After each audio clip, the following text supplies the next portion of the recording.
Hey strangers, I just wanted to record a quick intro to this video to let you know that something shocking happened and we had technical difficulties at the very end of this video. So you're gonna see when, or if you're listening, you'll hear it. When Kurt starts going into his song choice for this episode, I'm gonna gasp. If you're watching, I'm gonna be looking at the camera like, what's happening right now? Because I think I got a message that the camera overheated. So we just kind of went with it. The video's going to cut out, but the audio just kept going. So you're not going to miss anything content-wise except video. But I just wanted to give you a heads up so that you're not watching it thinking, what the heck happened? So thanks for sticking around, even though, you know, we are who we are. If you know, you know. Thanks, guys. We love you. Stay strange. Hey, strangers. Hey, strangers. Take two. Yeah, we were only like how far into it? Maybe though? 5 minutes. We were like maybe 5 minutes into it, but Kurt didn't have his mic on. no, we had an issue when we had were a buzzing. We had a again. buzzing, and we figured out it was one of the power cords crossing on top of another power cord. Yeah. But to figure out what was causing the buzzing, I turned off my microphone to see if that was it, and I never turned my... For considering that I checked my microphone a billion times during the episode, I did not. I didn't even check it, and then we Talk got... about a glitch in the matrix. We were only like 5 minutes Yeah, into the thank episode, goodness. but then Krista realized that my microphone wasn't on, and Imagine that's one if of my... we had done like the taste test already. Imagine if we or- finished the oh whole my episode and gosh. we realized that you could barely hear me. like a what do we nightmare. even do? You know? Just hang it up. Yeah. But Call it quits. if you don't want to listen to... You take this. This is your spiel. Oh, sorry. Yeah, we're going to do a taste test. We're going to welcome new strangers to the Facebook page. Probably complain about life in general. If you don't want to hear that, it's going to take about 20 minutes, maybe. Just check the show notes and skip ahead, and we won't be mad. No, we won't be mad. I'm Krista, by the And way. I'm Kurt. If Nice you're to just meet you guys. tuning in. And like I said earlier... Trust, it's actually not our first episode. Yeah, if you don't want to listen to the entire 2 hours of Krista and I talking, maybe go to a different Just skip podcast. ahead, yeah. But like and subscribe, Like and Krista subscribe. said. What else did we talk about? Your underwear came up about being Yeah, teal. why is that? I don't 'Cause remember. you were Because talking you always about your wear shirt. Yes, because I always wear We weren't an talking about my overshirt. underwear. I always He always wear wears a plaid or like an flannel overshirt. shirt. And yeah. this like 2 weeks ago, I always have to go for a drive every day, if nothing else, to get out of the house. So I always drive past my childhood home and stuff. And one day I was like, I didn't have an overshirt on, just a t-shirt and jeans. And I'm like, I went out like that, and I'm like, this is really nice. And my overshirt thing is just like an anxiety thing, like a comfort thing. It's a place to put my phone in my pocket. It's like your security It's blanket. like my security blanket. So I am trying to get away from wearing those. You know, like I'm a fall and winter guy where I have to have a hoodie or a big fluffy flannel shirt. So I'm trying to get away from that. So that's why I don't have an overshirt on. I just want to explain the underwear comment too. Yeah, that's Brad Medeiros. Yeah. Sent us really cool. I think I wore mine a few episodes ago. No, because we talked, like, I never realized that you always wear black. I always wear black. I never... I just I really think like wearing black. Yeah, except today you're teal. Today I have a little bit of teal. But I don't think I in. ever realized on. that you always wear darker colors. And I really should I said have. occasionally I do wear color, but not on this show. Yeah. I did have a black and white striped shirt on once. Did you? I just really like black. There's nothing wrong with that. No. Shout outs to our two newest strangers, and those are Bill Volpicelli and Sandra Haydenham. Do Or you think it's Hoddenham. Volpicelli? Yes, I Like think he's that's what it is. Italian? And Sandra Haydenham or Hoddenham. I think it's Haydenham. Haydenham. Welcome, guys. Yeah, thank you guys so much for joining the strangers. We also said, I'm trying to think of what we talked about in that last 5 minutes. We also said that even though I gave Krista like a tentative schedule of what we're going to be talking about this season, I don't think I've stuck to a single episode. So I think our next episode is going to be our third episode about the nature of reality, where we talk about Mandela effects, where we talk about parallel universes, where we talk about time travel, simulation theory. So if you guys have any stories about something that you would consider a glitch in the Matrix, where something happened that was just weird, send it to the strangesessionstories@gmail.com, and we will read it in the next episode. But we're also going to do a lot of Reddit stories, probably from the Glitch in the Matrix subreddit. And there's some Some of my favorite stuff. yeah, there's some really good ones. They could all be made up, but I don't care. Yeah, they could be made up, but even if a single one of those stories is true, it's like something is going on.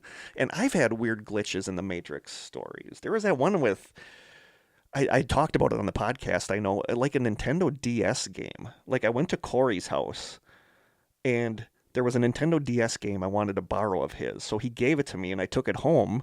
And later that day, I'm looking for this game and I cannot find this game. And I figure it's just somewhere in my apartment. And like a couple days later, I go to Corey's house and he gives me the game. And I'm like, you gave me this already. So like stuff like that is what we kind of want for the glitch in the Matrix. And if you don't have any stories, that's cool because we're going to be doing a listener stories episode again in the near future. Mm-hmm. What else did we talk about in our... Your book? Oh yeah, Tim Swartz. I did a chapter in his book that just came out. I was gonna bring a copy of it to show and everything, and You brought me a PS4 instead. I did. I brought Krista my PS4, so now she gets to play Life is Strange, So which excited. is And best. The Last of Us 2. And if you want to play that, I do. I want to play that. I'm just gonna say that I played the first one and I loved it, and the second one I didn't play, but I read the story and I was like, I don't really like that. But Okay. so. But yeah, you have so many games on there. I'm so Dragon excited. Age, Inquisition, Detroit Becoming Human, I think it's called. All the Life is Strange games. Beyond Human? Firewatch, Beyond Human. Firewatch. I'm trying to think what else. I'm interested in that Firewatch game. The Firewatch game was cool, but Is I'll it just- kind of scary? very little bit. Okay. But at the end, it's like, oh. Like, it's not... Like, almost everybody agrees that the build-up is really good, and then the end is like, oh... Wah, wah. Yeah, but Okay. you'll like it. It's Okay. it's like a you'll like it. It made me want to work in a Firewatch tower in a state park somewhere in the middle of nowhere. I hear stories. There's a YouTube channel that posts stories about that, and We've talked about I this don't on know, here, man. I think. Not by myself. Oh, I would by myself. I would feel like love that. I would Anybody could just find you out there, and now you're at their mercy. That could happen anywhere though. Yeah, but in the middle of the forest, Ugh. where you probably don't have any cell reception. They probably have satellite phones, though. I think they Right? do.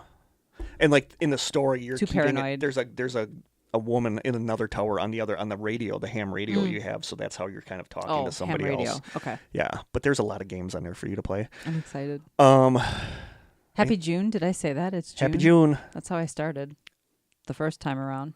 What else did we talk about? I think that was it. I think we didn't complain I about think the that weather. covered the It's gamut. been raining all the time, and it's going to It's rain been pretty again. Cool. Yesterday was beautiful. Yeah, but Aaron came to town, and we were geocaching yesterday, and it was good just geocaching weather. perfect geocache. It was like 60 degrees Mm-hmm. and sunny. It doesn't get any better than that.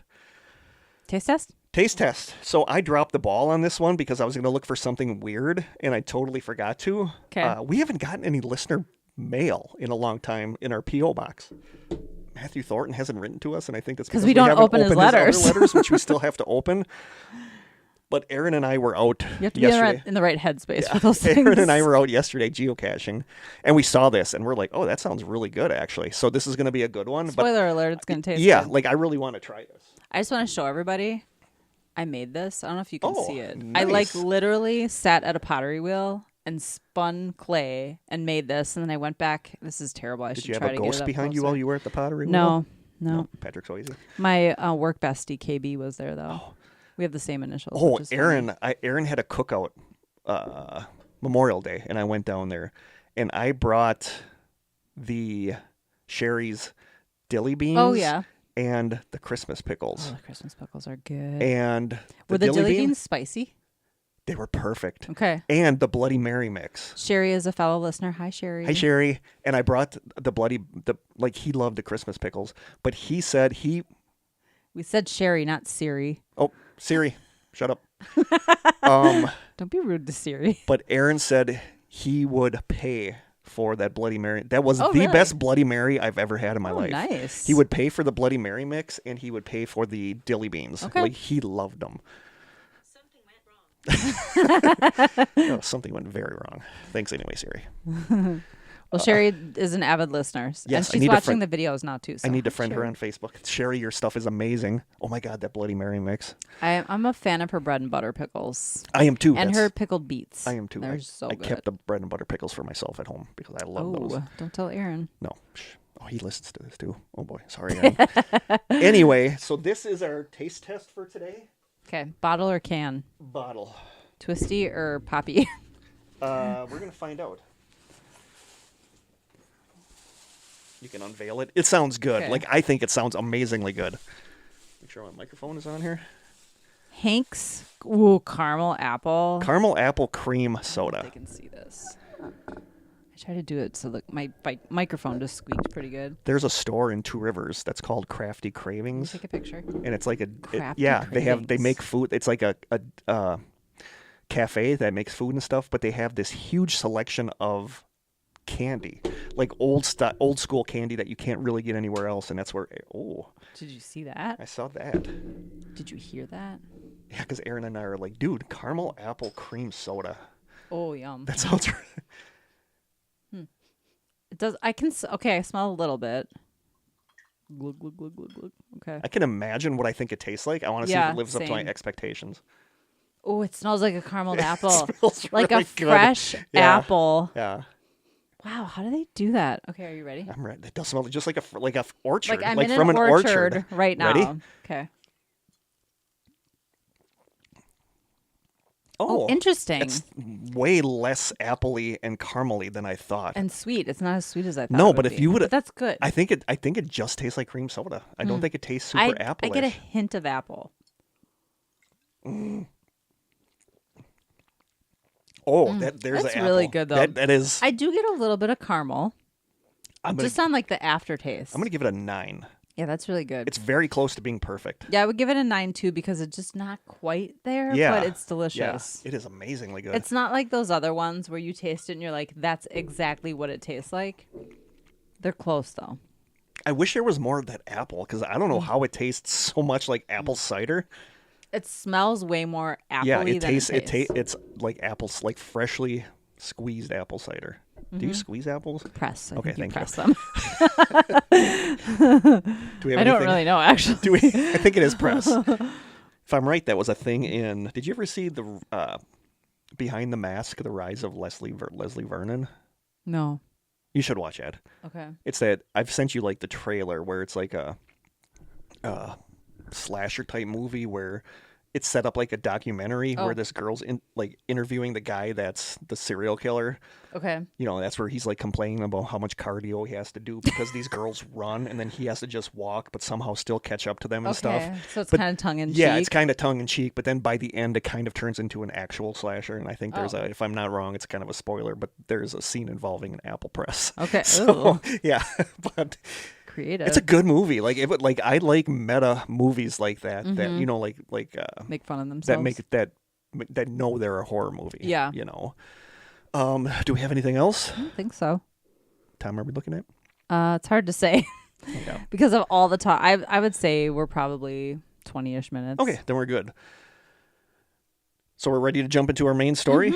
We have to play a voicemail. Oh yeah. Okay. We knew we were going to do a Strange States episode, and we got this voicemail from listener Josh suggesting a state to do.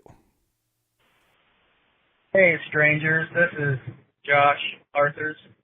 You can bleep out my last name if you like, and if I use any strong language. But I was just thinking about the Strange States series that you guys do.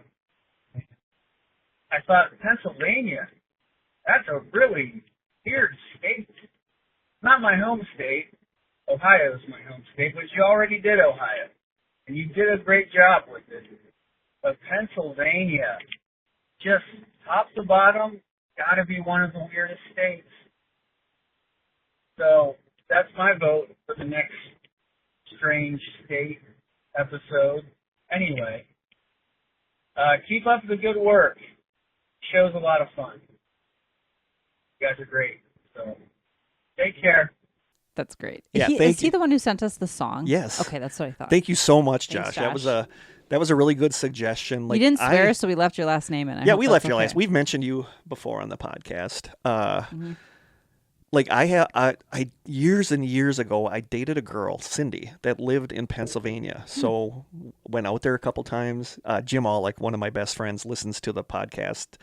He wrote me this week. He said we need to keep doing this. Like he's a skeptic. Like he's a hardcore skeptic, and he says he even loves our show. Oh, But him That's and nice. we did a road trip to go visit Cindy there, and that was one of the few long distance road trips I've done in my life, but that is one of my favorite memories from my life is him and I driving to Pennsylvania and just laughing the whole way and Nice. just having fun. Like he's the one that Is it he who you went to England with? No, that was Jim Orheim. That was my friend. I have like 3 Jim friends that I went to Too high many school Jims. with. But like Jim all like when we went to Pennsylvania, we stopped and ate at a McDonald's like somewhere in the middle of Ohio or something like that, and I'm like, I gotta pee. So I went to the bathroom. He's like, I'll be out in the truck. So then I peed and went out to the parking lot, and there's all my luggage just laying in the parking spot, and his think you truck is told me gone. Yeah. this. And he like parked across, and he was watching me. And I walked out to my luggage, and I'm looking both ways down the road, and he's just laughing his butt off in his truck. Oh, that's funny. You know, so it was just such a good, but I loved Pennsylvania. I really did. One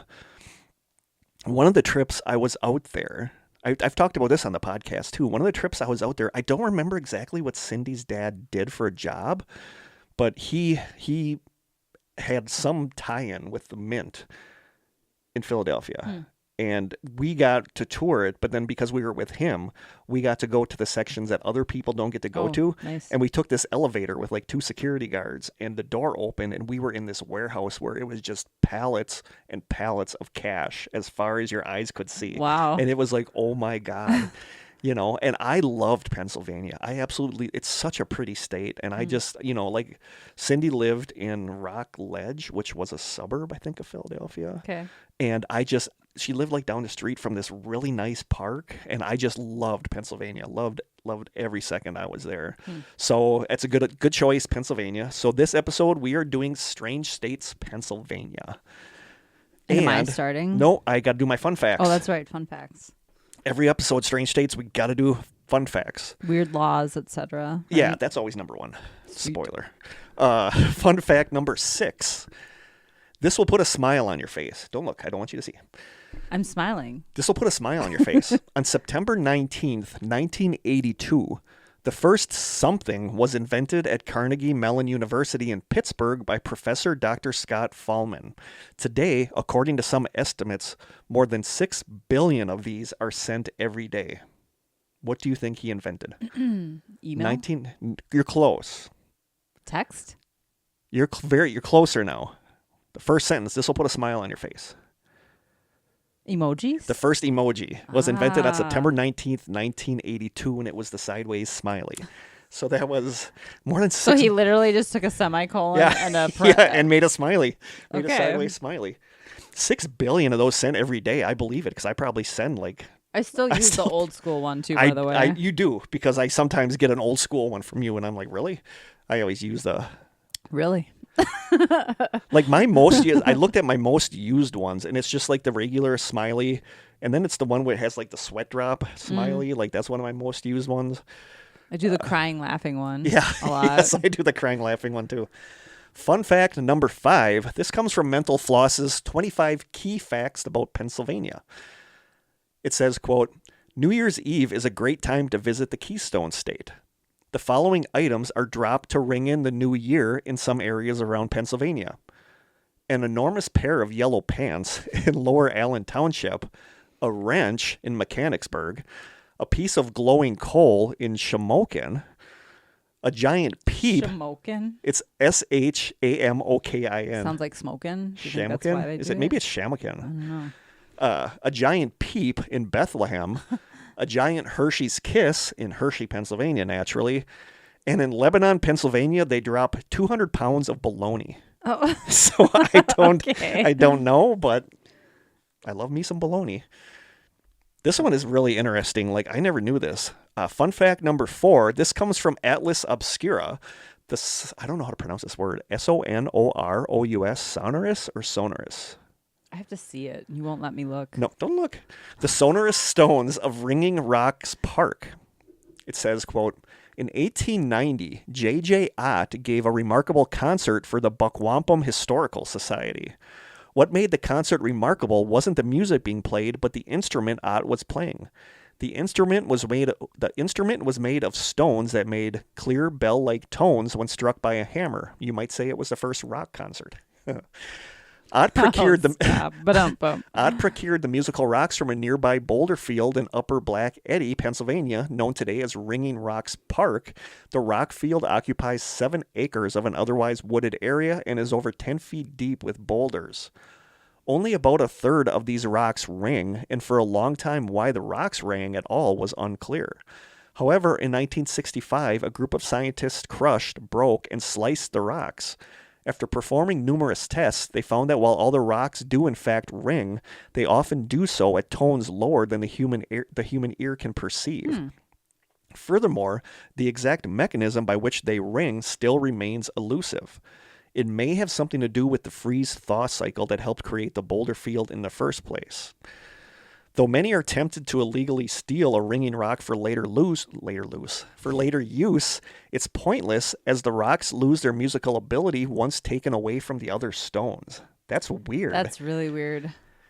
Yeah, so I don't know. Like, these stones make noise when you hit them. Some of them you can't hear because it's not at the frequency we can hear. But I don't know why they would not make a sound when you take them away from that field. Maybe there's something with the acoustics of them bouncing off of each other. That's really But then you would think that strange. moving them and picking them up and dinging them Yeah. would not work either, but apparently it does. Weird. So I'm kind of fascinated. mystery Yeah, I'm right there. fascinated by this ringing rock park. I honestly don't know. That's so weird. That's very strange. Fun fact number 2, this comes from I can't talk today apparently. This comes from Fact Retriever's 24 Pennsylvania facts that will surprise you. I don't think I was in this city when I was in Pennsylvania. Pittsburgh, and I know we have listeners from Pittsburgh. I know we have at least 2 listeners. Beth, that did our awesome T-shirt. She's from Pittsburgh. Pittsburgh has more public staircases than any other city in the United States. The city has Who tracks this stuff? I don't know. The city has 800 sets of steps with over 45,000 individual steps. So we're talking outside? Yeah, outside. Okay. I think. Not in buildings. If stacked on top of each other, they would be over 26,000 feet high. Wow. And also, Pittsburgh is known as the city of bridges. It has more than 440 bridges, more than Venice. Wow. That's crazy to me. And number 1, fun fact number 1, as always, These are my favorite. in Pennsylvania, it's illegal to sleep outside on top of a refrigerator. Damn, I It's can cross also- that off my it's- to-do list. It's also illegal to sing in the bathtub, and it's illegal to sweep dirt under a rug. Also, in Ridley Park, Illegal. Pennsylvania, if a performance is underway at the Barnstormers Arena, it is illegal to walk backwards in front of it while you are eating peanuts. I don't know. And lastly, I'm guessing this one doesn't really Like get... somebody had to have done that, Yeah. and I'm it guessing, caused a problem. I'm guessing this one doesn't get enforced.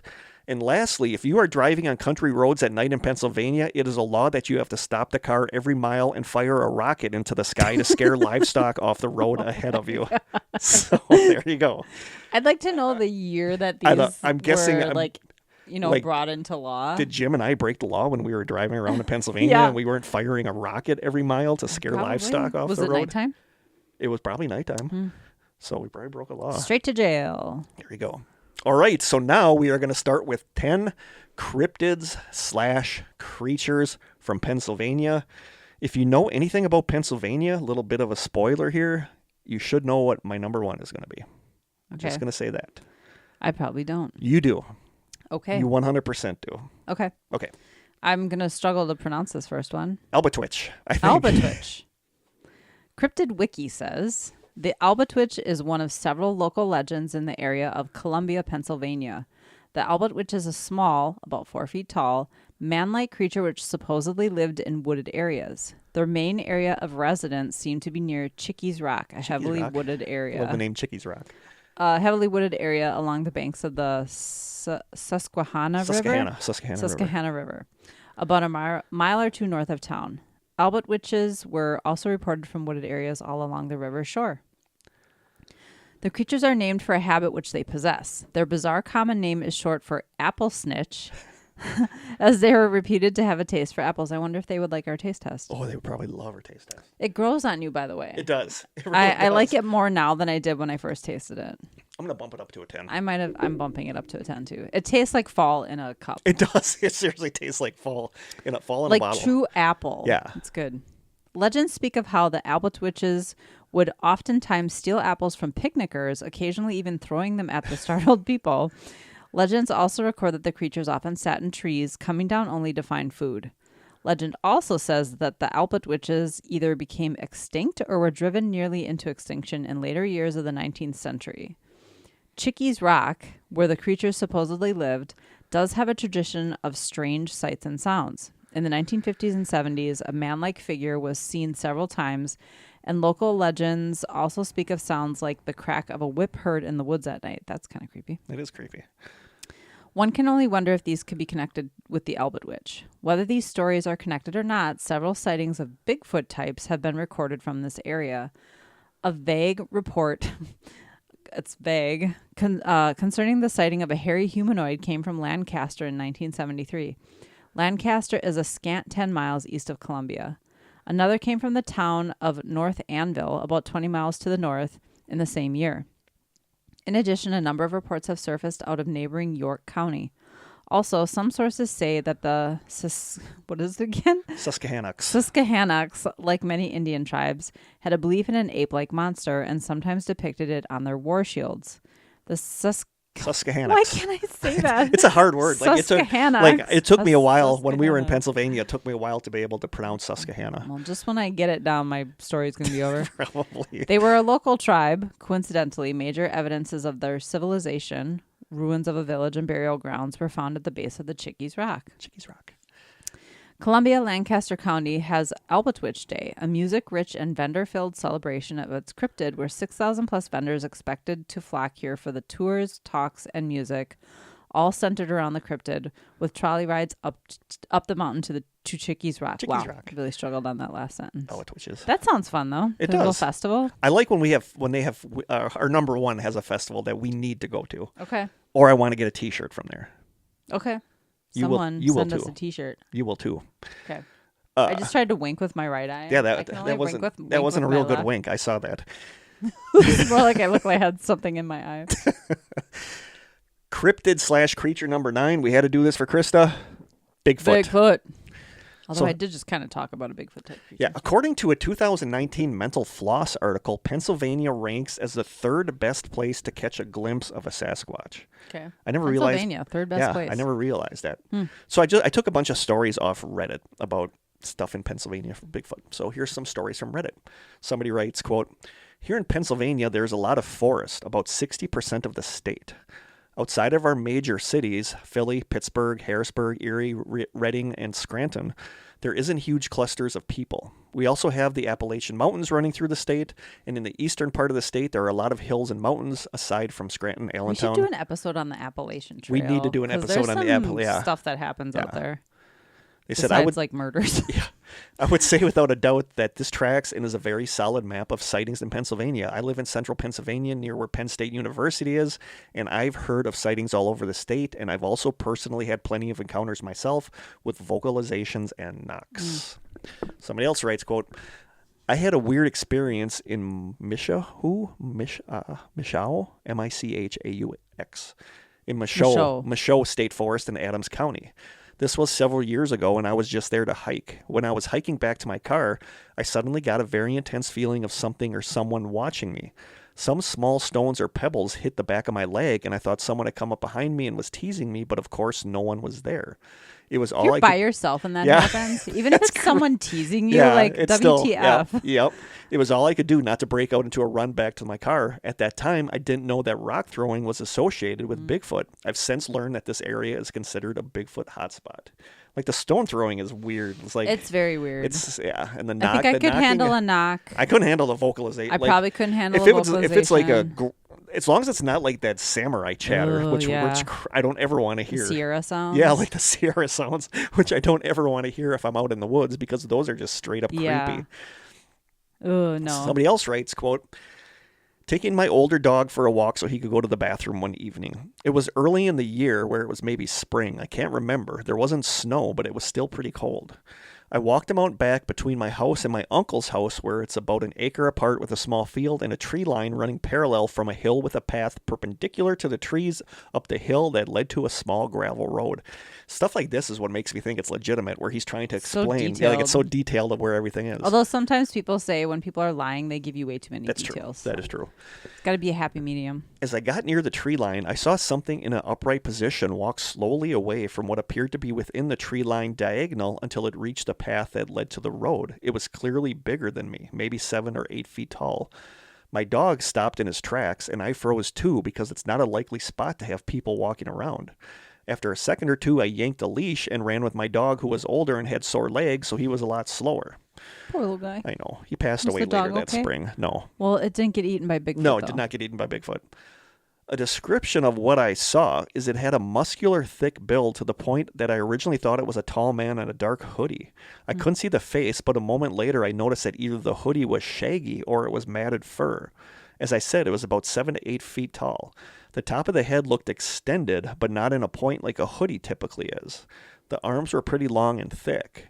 I couldn't see the foot size because there was tall grass between the hill and the tree line because we don't use that area. It did notice me, but with the length I was away from it, which was about 70 feet, I couldn't see eyes or any facial features. It swayed its arms with, I think, the wrist curved back, almost like the hands were cupped, but I couldn't exactly make out hands. I ran back to my house with the dog, and I told my parents I saw a suspicious man, but looking back on it, I don't really think it was a man. My A dad 7 to 8 foot tall man. My dad took a shotgun out back and let my uncles who live by me both know, and they didn't find anything. I realize it's normal for like NBA players to Yeah. be like 7 feet Yeah, tall, but not somebody who just maybe moving around in the woods. Yeah, I live in a pretty populated area that still has a lot of woodlands around it. I live on a hill about a mile from a large river with several roads between the river. So it could have been someone. If I had to guess, I would say it's completely possible to get through my area undetected. A decent chunk of the population around here has had sightings or heard things, but they try to remain quiet about it because they don't want to appear crazy. I know at least 6 people that have had experiences like mine. Weird. Somebody else writes, quote, late 70s, Northampton County, not far from the Lehigh River. Early summer around noon, bright sunny day, area where sightings occurred is now developed but used to be brushland and sparse forest. Growing up, my family grew a large vegetable garden to help feed our family. It was at the end of a large backyard about 10 feet from the brush line. Groundhogs raided it for food, so we had a small fence around it, which didn't stop them, honestly. One day when I was a kid, my mom sent me out to the garden alone to grab some vegetables for lunch. I started picking when I noticed a face staring at me from the brush about chest high to an 8-year-old. The face was dark reddish brown, covered in hair, large forehead, short, flat, and wide nose with black eyes. It was as large as my torso and human-like, but more animal than human.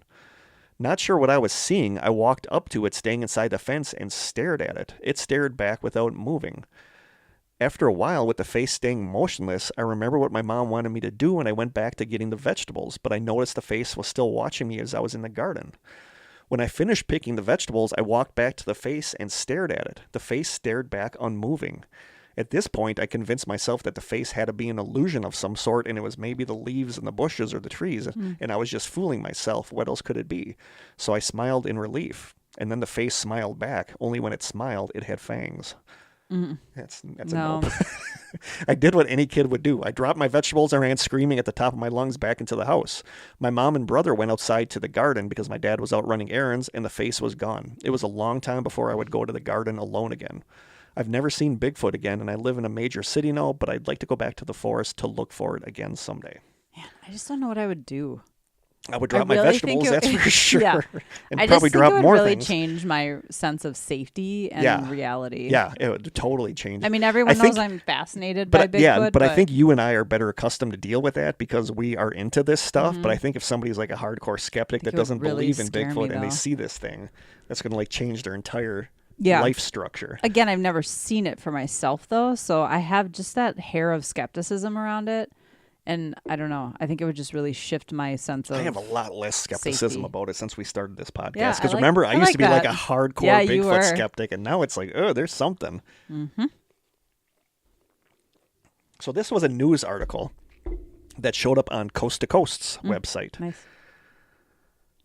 The mayor of a town in Pennsylvania believes that he once encountered Bigfoot during a camping trip decades ago and says that the terrifying experience changed his life forever. Sharing the wild story with a local media outlet, Greg Stokes said that the incident occurred back in July of 1984 while he and his girlfriend were spending the night out in the wilderness near the Delaware River. Suddenly, the still stunned witness, who now serves as the mayor of the borough of Riegelsville, recounted the peacefulness of the night was pierced by the presence of something large and seemingly bipedal, lurking around their campsite. Stokes recalled, quote, "It proceeded to stalk me for about 2 hours and then screamed at me at the top of its lungs when I was inside my tent. The scream was just absolutely incredible. It was definitely territorial, and it was definitely directed at us." He said the low guttural call was so powerful that it vibrated his body to the point that he couldn't see the inside of the tent because it was like looking through shimmering water. Ooh, interesting. It's creepy. Wow. Amazingly, Stokes remembers how the creature behind the sound was seemingly so close to the campsite that he says, quote, "I could hear its lips pop open when it started to scream." Yikes.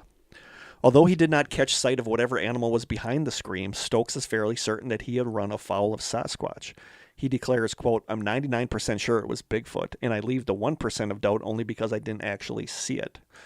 Stokes explained that he eventually left the tent and uneasily sat around the campfire until dawn when he searched the area but found no sign of Sasquatch nor anything else that might have made the sound.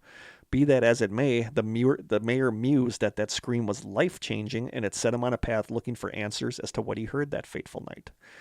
In the 37 years since, Stokes has dedicated considerable time and energy researching Bigfoot to the point that he even journeyed to the famed Bluff Creek where the iconic Patterson-Gimlin film was captured.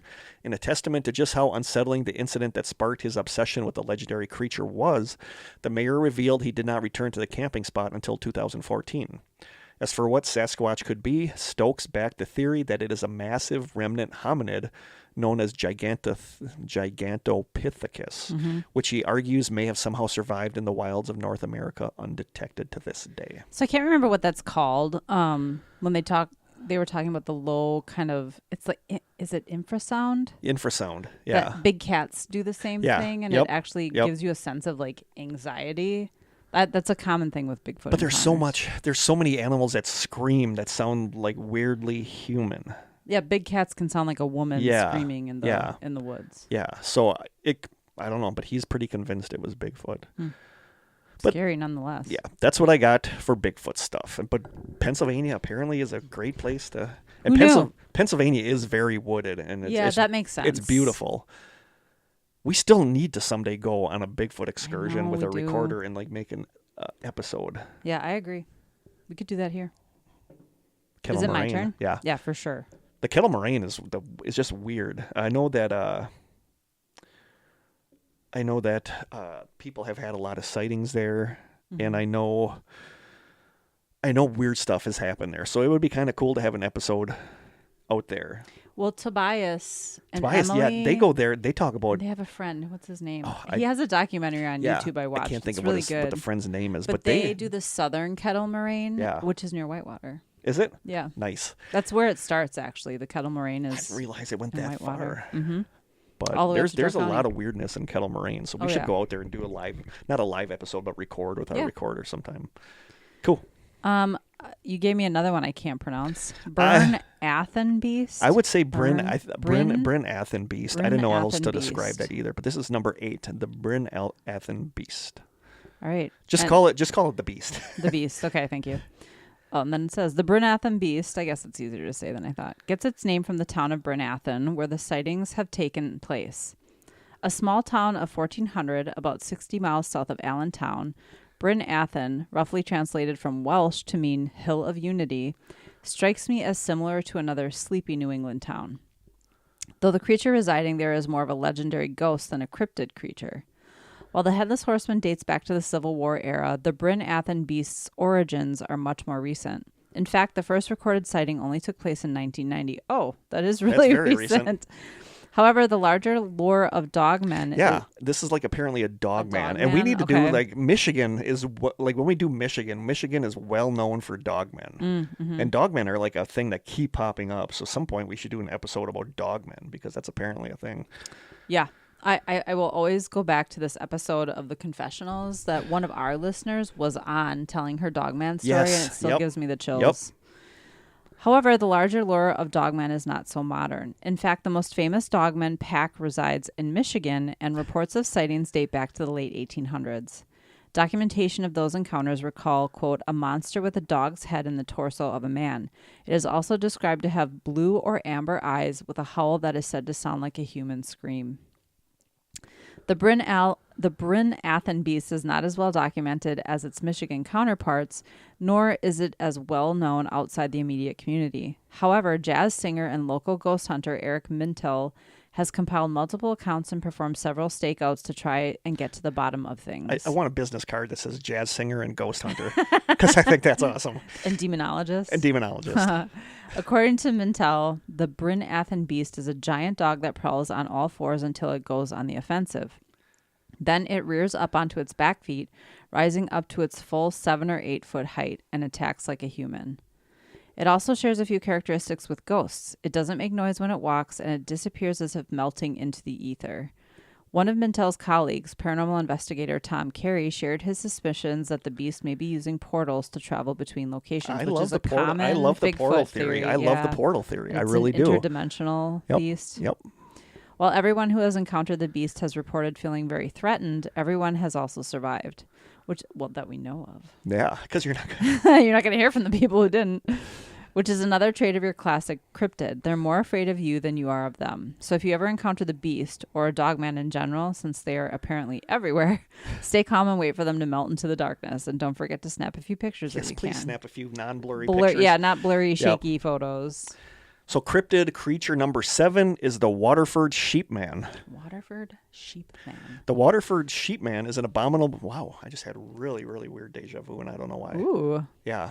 Glad we got it on camera. That was weird, because I feel like I don't know. The Waterford Sheepman is an abominable creature. Abominable. Wow, and I just feel like I've stumbled over that word reading this too. I don't know when we would have talked about this, though, but I feel like you did the research for it. I feel like I did the same exact thing.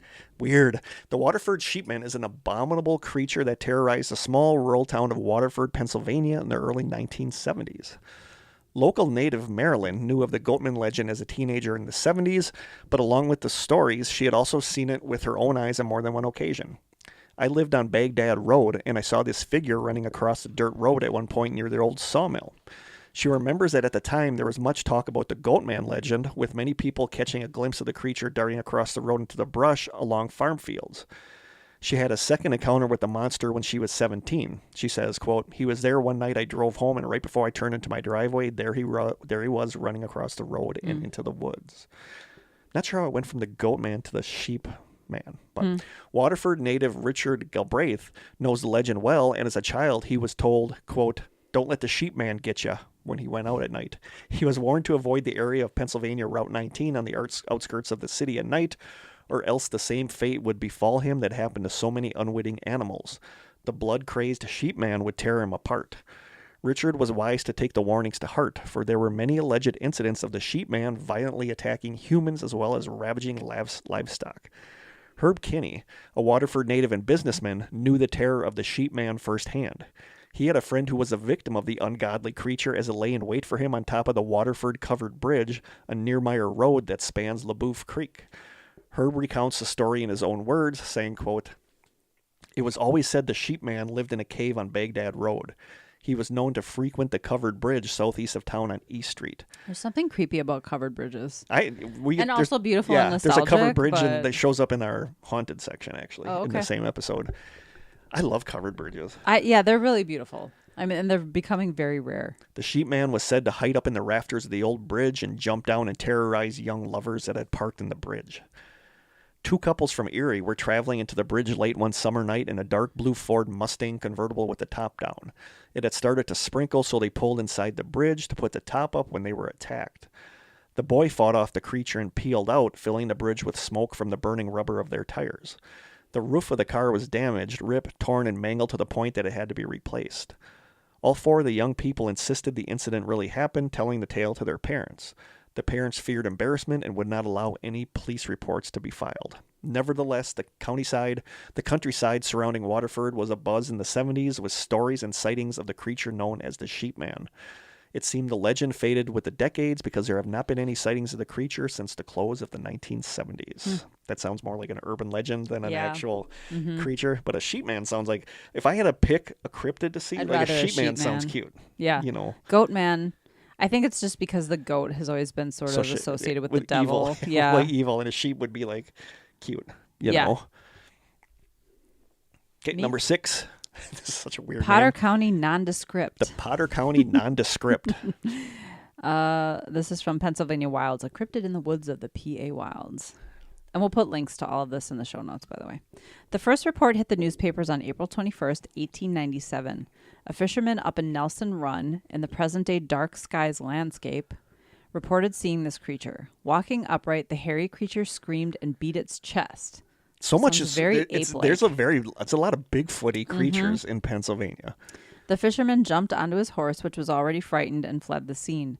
The creature chased the fisherman and the horse, but abandoned the chase quickly. After the first sighting, the newspapers speculated that this could have been some sort of gorilla, perhaps escaped from a traveling circus. The next report of the creature, however, hit the papers a week later and deepened the mystery. Some thought the thing a myth, perhaps originating from the fertile brain of the writer, said the column, but now perhaps they may think otherwise after reading this. William Butler of Denton Hill had claimed to see the creature, and the paper stated that Butler was known as a very truthful man. He spotted the creature eating a groundhog, and when it saw him, it roared, beat its chest, and jumped toward him. One jump covering a distance of about 30 feet. That's a heck of a jump. Okay. This time there was a better description. The creature was about 6 feet tall, upright, with an excessively hairy head and tusks that were 6 or 7 inches long. It's got tusks. Interesting. Sounds prehistoric. This time also the newspaper gave the creature its name. The article read, quote, Bill looked at the Potter County nondescript fully a minute or more. Nondescript is not a description. No, I don't know why they couldn't have called it something better So than weird. the nondescript. The creature would likely have attacked him, except Butler's dog barked at it, and it seemed to frighten it off. Butler said he had a gun in his pocket, but was so shocked by the thing that he never even thought to use it. It's like when people are too freaked out to use a camera. Yeah. The newspaper I mean, I would, like, if I'm in the woods and I saw something that scared you. that scared me, like, I don't know how. I'm not thinking about taking pictures, people. No, Yeah. you know, like, I guess I can forgive people for that. Yeah. You know, because it's easy to sit here and think, oh God, I would totally take a picture. But then you see it, you're just your flight is gonna kick Yeah. in, and you're just gonna want to get out of there. You're more about self-preservation Yeah, at that than point. taking Instead of like snapshots. preserving the moment. Yeah. The newspaper advised local fishermen and hunters to be careful. The May 12 edition of the Enterprise reported that the creature seemed to have moved south, heading down into Clinton County and toward Kettle Creek. That just sounds like a place you're going to run into Bigfoot. The article mentioned that the creature had been frightening but had not hurt anyone or done any known damage, and expressed their wish that it would stay down in Kettle Creek for a while. Kettle Creek sounds cute. It sounds It like does. a homey place to be. And on June 16, the whole thing blew up into an argument between the writer from the Enterprise and a female correspondent over at the Potter Democrat. The correspondent had written a column mocking the Enterprise and the reports of the nondescript, referring to it sarcastically as, quote, wild man. Hey, I get it. The second this piece hits Facebook, I'm going to have people making negative comments. It's true. The Enterprise responded by claiming that the correspondent knew nothing about these creatures, and then their commentary devolved into a few personal insults. Quote, you need not fear my wild animal or any other, commented the writer, as the color of your auburn locks bears such close resemblance to a ball of fire that if by chance you should happen to meet it, a shake of your head would immediately start it for the hills. So he's making fun of her for having red hair? Wow. Wow. That's a low punch. After that, there seem to have been no more sightings of the Potter nondescript. But you never do know. There's a lot of dark forest up there, and maybe there's a creature still lurking around. If you go up into the Dark Skies landscape, take a camera, just in case. I think that's a cool name, Dark Skies landscape. Yeah, that is cool. Ready for mine? Number 5, creature cryptid number 5, the Suskin Screamer. Ooh. That's already something I don't want to run into Yeah. anywhere. From an October 28th, 2017, Greater Pittston Progress newspaper report called Halloween Screams, Suskin Screamer Legend Lives On, the article says, quote, asked if she went into the woods to listen for the Suskin Screamer, Ann Barnes laughed and said, quote, are you kidding? We were afraid to get out of the car. It was the late 1970s when Barnes, she was high schooler Anna Paichalota then, and her girlfriends went up to the Black Bridge on Suskin Road to listen for the screamer. According to legend, high-pitched, frightening screams, described as neither animal nor human or a hybrid of both, could be heard if you stop at the old bridge site, blink your lights, and honk your horn 5 times. That sounds like a typical urban legend with a bridge and lights and a horn. And then your car moves Yeah. and you find handprints on the trunk. Visiting the site, as Barnes and her friend did, and looking and listening for the screamer, was a rite of passage for generations of teenagers in the greater Pittston area. She says, quote, "We stopped, rolled down the windows, and blinked the lights. We heard screaming, and we totally freaked." With the demolition of the Black Bridge in 1980s, interest in the screamer legend may have waned, but Stanley Zurich, a lifelong Suskin resident who wrote 2 books on the Suskin screamer, said groups of teenagers and young adults still constantly visit the site where the Black Bridge crossed over Suskin Road. He says, quote, "At book signings or when I do a discussion at the library, teenagers and young people constantly come up to me and talk about how they went to the Black Bridge area and heard something. Some even said they saw a vision in white." Lots of visions in white, obviously, as always. Zurich said to most of the young people he talks to, "The screamer is a girl in a white dress, variously as the legends go. She could be a jilted bride who hung herself or a girl murdered or either killed in a car wreck on prom night." But Zurich said the earliest Suskin screamer stories he's aware of, the screamer is an animal. He heard the stories told by Suskin old-timers. He says, quote, "Earl Renfer and Clarence Hatmaker were 2 old-timers with good oral histories. I used to sit on the porch with them when I was 8 years old. One story has it a fire watchman heard a terrible scream during a fire in the woods in the early 1900s. It was getting louder coming at him. It turned out to be a strange animal looking like a giant pig running on 2 legs and screaming. It could have been a burned bear." Oh, that's horrible. Another story Zurich picked up said the legend's beginnings might go back even to Native American lore. He says, quote, way back when Native Americans were still in the area, a flying head would sometimes swoop down into their villages." I don't ever want to see a flying head swoop Just down. a head. Yeah. One night a woman sat in front of a fire and sensed something behind her. She pretended to eat hot coals from the fire. Seeing her, the thing put hot coals in its mouth and then ran screaming into the woods. Okay. Zurich said he rarely hears of girl in white sightings anymore, but Bigfoot-type sightings still persist. Joe Hawk was a Pittston Township police officer in the 1980s when he responded to a 911 call from a hunter who saw something in the woods. He says, quote, "He was a kid. It was his 18th birthday and he was headed to the fire station. Something on 2 legs with brown fur crossed the road in front of his truck. He sounded credible. He wasn't drunk or anything. He said he'd been hunting since he was 12 and what he saw was not a bear." I mean, he wasn't drunk, so he sounded credible. No, so it wasn't Wisconsin. It was not like anything he'd ever seen before. He wasn't lying. He definitely saw something. In 1997, Sean Vidoc from DuPont was hunting in Suskin when he encountered something in the woods, saying, quote, "I remember like it was yesterday. I was heading to my post, not too far from Devil's Falls. It was a 40-minute walk from where I parked my truck. The closer I got to my post, the woods was becoming more and more quiet. I didn't hear any squirrels running. I didn't even hear a bird. I had to go down a wash. At the end, I saw a patch was ripped up. A 6-foot tree was twisted and pushed over. I went up and sat in a cutout on a small cliff. I could look down the hill. It would be hard to see up from below. It was so still and quiet. After a half hour, I heard a commotion across the creek near a hunting club.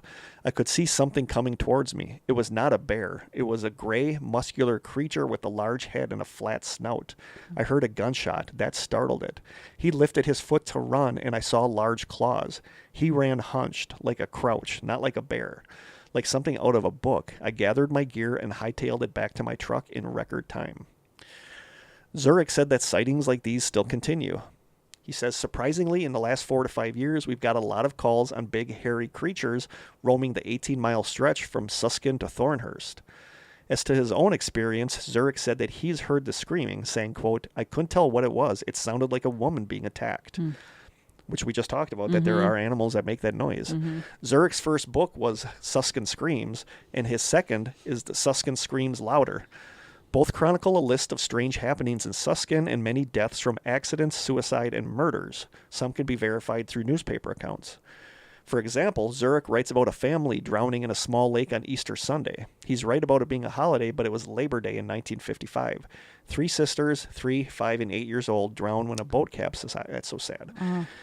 There are also newspaper stories about a suicide, murder of a foreman on a WA project in the 1930s, and several accidents, including one where a man was killed on his way to visit his grandmother.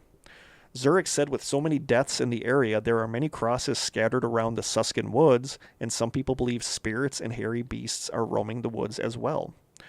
Robert Dummereth, 69, said his late brother Kevin, who lived on the top of Mile Hill in the last house on Suskin Road, heard the screams for years during Halloween season. Robin said his brother had a different theory on the origin of the screams. He said, quote, it was probably kids with loudspeakers or a megaphone. And that's the Suskin Screamer. It does sound like there's a lot of like Bigfoot type creatures there. And it's like, are these all the same? Different species? No, well, not species, but... You know, like this one had a weird snout and stuff. And it's like, are these all the same? Assuming that there are like legitimate cryptids there in Pennsylvania, are these the same creatures that people are seeing, or is there different subspecies? Like, I don't know. Right. Because, I mean, you hear Bigfoot can have dark hair, can have reddish. Yeah, I've heard of white fur, Bigfoots. That showed white. up actually That's in yeah, this. Yeti is very commonly white. Is it me? The Gewoggle? I'm not exactly sure. I don't know if it's Gewoggle or Gewoggle. Gewoggle. But this is a big one in Pennsylvania. If you look at Pennsylvania, it's a lot of Gewoggle or Gewoggle. I would say Gewoggle. Gewoggle. Clinton County, if you know, let us know. Yeah. Clinton County is nestled in the northern part of Pennsylvania, one of several that encompass what's known as the Pennsylvania Wilds. This is a land, as the county's website proclaims, quote, where rivers and valleys meet mountains and sunsets. Well, that sounds nice. A place where tourists rave on Google reviews about its beauty, enthralling nature, and, in a few cases, remoteness. It's also where the Gewoggle supposedly roams. Local historian and author Lou Bernard, who's to thank for the Gewoggle's 2011 designation as Clinton County's official monster, not that there was a lot of competition, explains how the Gewoggle has deep roots in the area's history and is believed to have stemmed from the days of the Underground Railroad. You know, like if we rank cryptids that I would like to meet just based on their names, a Gewoggle, it sounds like a Pokemon. It sounds like really cute. Like it would be like a... I mean, it's no squonk, but... No, well, we're going to get to squonk. Oh, exciting. I told you, number 1. Oh, Keating Township was a safe haven for escapes. Oh, that's in Pennsylvania? Oh. Keating Township was a safe haven for escaped slaves coming north, and many of them settled in the area because it was so remote. Bernard tells Penn Live. They brought their own folklore and stories, which over time grew and took on a life of their own. According to Bernard, the Gewoggle was first extensively written about by one George Roane in a 1963 edition of Keystone Folklore Quarterly. It was his grandmother, Roane writes, who told him all about the strange creature, quote, way back in the year 1900. A creature with the body of a wolf, the hooves of a horse, which it stands on as opposed to getting on all fours, and the fierce talons of a bird. That sounds like a cool creature. Yeah. Now, you could be thinking to yourself, well, apart from the hooves and talons, that pretty much just sounds like a werewolf or a dog man. Werewolf, as I would say. And Roane is way ahead of you, pointing out the one key difference between the two. Werewolves are humans that turn into monsters, usually through the tragedy of a curse. Gewoggles, on the other hand, are animals wholly created by witches to do their dirty work. The way the story was told to me, the witch that creates the Gewoggle must, before they can bewitch or place a spell on anyone, obtain some article that belongs to the intended victim or the family of the intended victim, writes Roane. But don't be getting ideas, reader. There was one incident, according to Roane, when a Gewoggle tormented people in the area, leading to the death of multiple babies. Oh. Suspicions, like they always do, soon fell on a weird old woman known as Jerry's Sarah, although she was later found to be innocent, as usual. Locals eventually enlisted the help of Loop Hill Ike, who Bernard describes as a, quote, sort of a paranormal bounty hunter. We need to look more into Loop Hill Ike. Yeah. See if we can get him on the show. Is he still around? That appears in many folktales. I would say no. If he's in folktales, probably not. Probably not. As the hero. Ike eventually revealed the 2 other women to be the culprits using a little magic himself, leading to the pair's painful death by burning. How come he can use magic? The Gewoggle killings at long last ceased. Loop Hill Ike was a real guy, Isaac Gaines, a descendant of one of the fugitive slaves that escaped to the area, says Bernard. He is buried in a cemetery near the western county line where where there have been reports of bipedal wolves. This could easily be interpreted to be Geewaggles staying near the grave of their old adversary. Indeed, Isaac Loop Hill Ike, also his name was Isaac Gaines, Isaac Loop Hill Ike Gaines, Wow. lies buried Did he have a in name tag? I mean, McGonigle Cemetery in Clearfield County, and his name is featured in many folktales involving other legendary Pennsylvania creatures from the Swamp Angel to the Potato People. His antics even got their own book in 2018, quote, The Legend of Loop Hill Ike by Bees O'Brien. I need to look There's more. just so many good So names many in here. names in here. I need to look into this Loop Hill Ike guy. But whether he did actually battle all these creatures and whether they still keep watch over his grave It's is weird anyone's because this is guess. kind of very similar to my next story, and I didn't even realize when I was putting these together. They're kind of tied together. Yeah. Despite Ike's best efforts, Geewaggles were rumored to continue to wreak havoc throughout the area. An article written by Bernard for the Lock Haven Express tells of newspaper reports of Geewaggle sightings in 1909. Quote, in the winter of that year, a Geewaggle apparently came down from the north end of the county, Bernard wrote. They weren't kept up there exclusively, evidently. A man was on his way to work very early in the morning and claimed to have seen a Geewaggle running around on a roof downtown. Who the poor soul was that a witch set this Geewaggle on remains unknown. Although there, thankfully, hasn't been any sightings recorded in the last century, the Geewaggle remains an important part of Clinton County's identity for people like Bernard, so much so that the creature may get the Albatwitch treatment with its own A festival. lot of festivals in Pennsylvania based on cryptids, which is cool. I mean, we have our own up north. We have our own here. We have Wendigo Fest. Wendigo Fest, Yeah. yep. The legend has really taken off around here, along with fun sightings around town to promote our annual Best of Clinton County Festival and Parade, says Christopher Miller, columnist for The Record and another researcher of Geewaggle lore. Bernard adds that even if the Geewaggle doesn't ever reach as much widespread publicity as other cryptids such as Bigfoot, locals can forever remain proud that the creature is completely theirs and theirs alone. Largely, I find it fascinating we have this monster legend that's all ours, says Bernard, a monster that's just within the borders of Clinton County. But whether or not there truly is a wolf-like creature still out there in the remote woods of the Pennsylvania wilds, again, at the end of the day, how many other people can say their county has its own official monster? That's awesome. Yeah. So my number 3, showing that apparently they're not really good at naming cryptids in Pennsylvania. Oh, I can't wait. The number 3 is called the Clarion What Is It? This comes from the Pennsylvania Wilds site, so a lot of Pennsylvania Wilds. Yeah. In the 1940s, there were sightings of an odd monster in the Cook Forest and the ancient landscape of the Pennsylvania wilds. The few witnesses who saw it described it as hairy and very quick, disappearing into the trees after one quick glimpse. As nobody could ever get much of a sighting, let alone an explanation, the creature became known as the Clarion What Is It? Nobody ever figured out what it was, and the creature doesn't seem to be sighted anymore. But one explanation that nobody ever really considered is that it might be a werewolf. According to old legends, it's possible. The legend was compiled by Henry Wharton Shoemaker, a Clinton County folklorist who wrote down a lot of old stories like this. Shoemaker wrote this one for a magazine back in the early 50s. According to Shoemaker, werewolves might come to... I say werewolf. I know, but I second guess myself now when I say, I'm just going to say wolf. I don't care. Yeah. According to Shoemaker, werewolves might come all the way from Northumberland County to visit this place in the Pennsylvania wilds. Supposedly, they would visit a cemetery a bit south of Clarion, checking in on the grave of a young woman named Elizabeth Paul. Elizabeth didn't live in Clarion County at the time. She lived outside the Pennsylvania wilds on a farm in Northumberland County. At the time, she was a young woman. This would have been around 1830. Elizabeth was in love with a much older man. That bothered her family. What bothered them even more was that the man was said to be a werewolf. Relationships, huh? The two of them would meet up at night, though clearly not when there was a full moon. They would sit on a fallen log and talk for hours, watching the family's flock of sheep. Her family wasn't exactly thrilled with this, but because of the man's company, their sheep never got attacked by the local wolf pack, so they tolerated it. This was important, actually. Wolf attacks were a serious problem at the time. Many of the flocks were routinely attacked. It got to the point where farmers were offering rewards for dead wolves, PETA not having been involved yet. One night, one of the local men shot a wolf that he saw, hoping to collect a reward. It was described as bigger than usual and old-looking. It was wounded and it staggered off into the forest. The next morning, he went looking for it.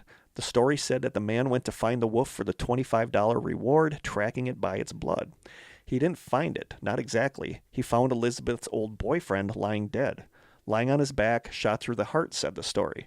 It was noticed that his teeth were long and yellow like a wolf's, and there were stiff hairs on the underside of his hands and the soles of his feet.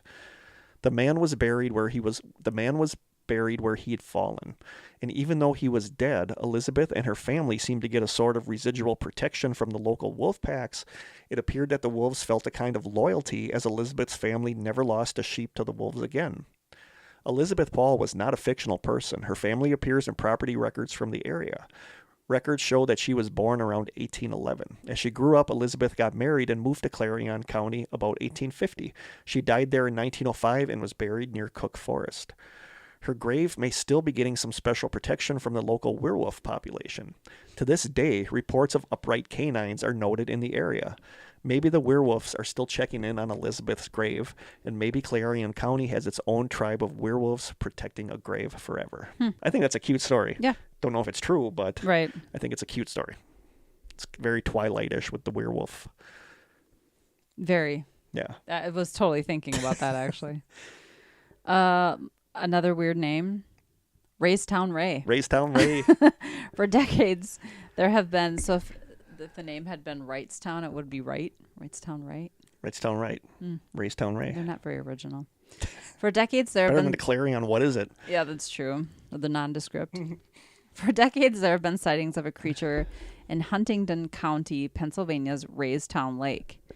Old photos show a large shadowy figure just below the surface. Boaters describe sudden water turbulence and strange appearances of a large water creature, which locals have dubbed Raystown Ray.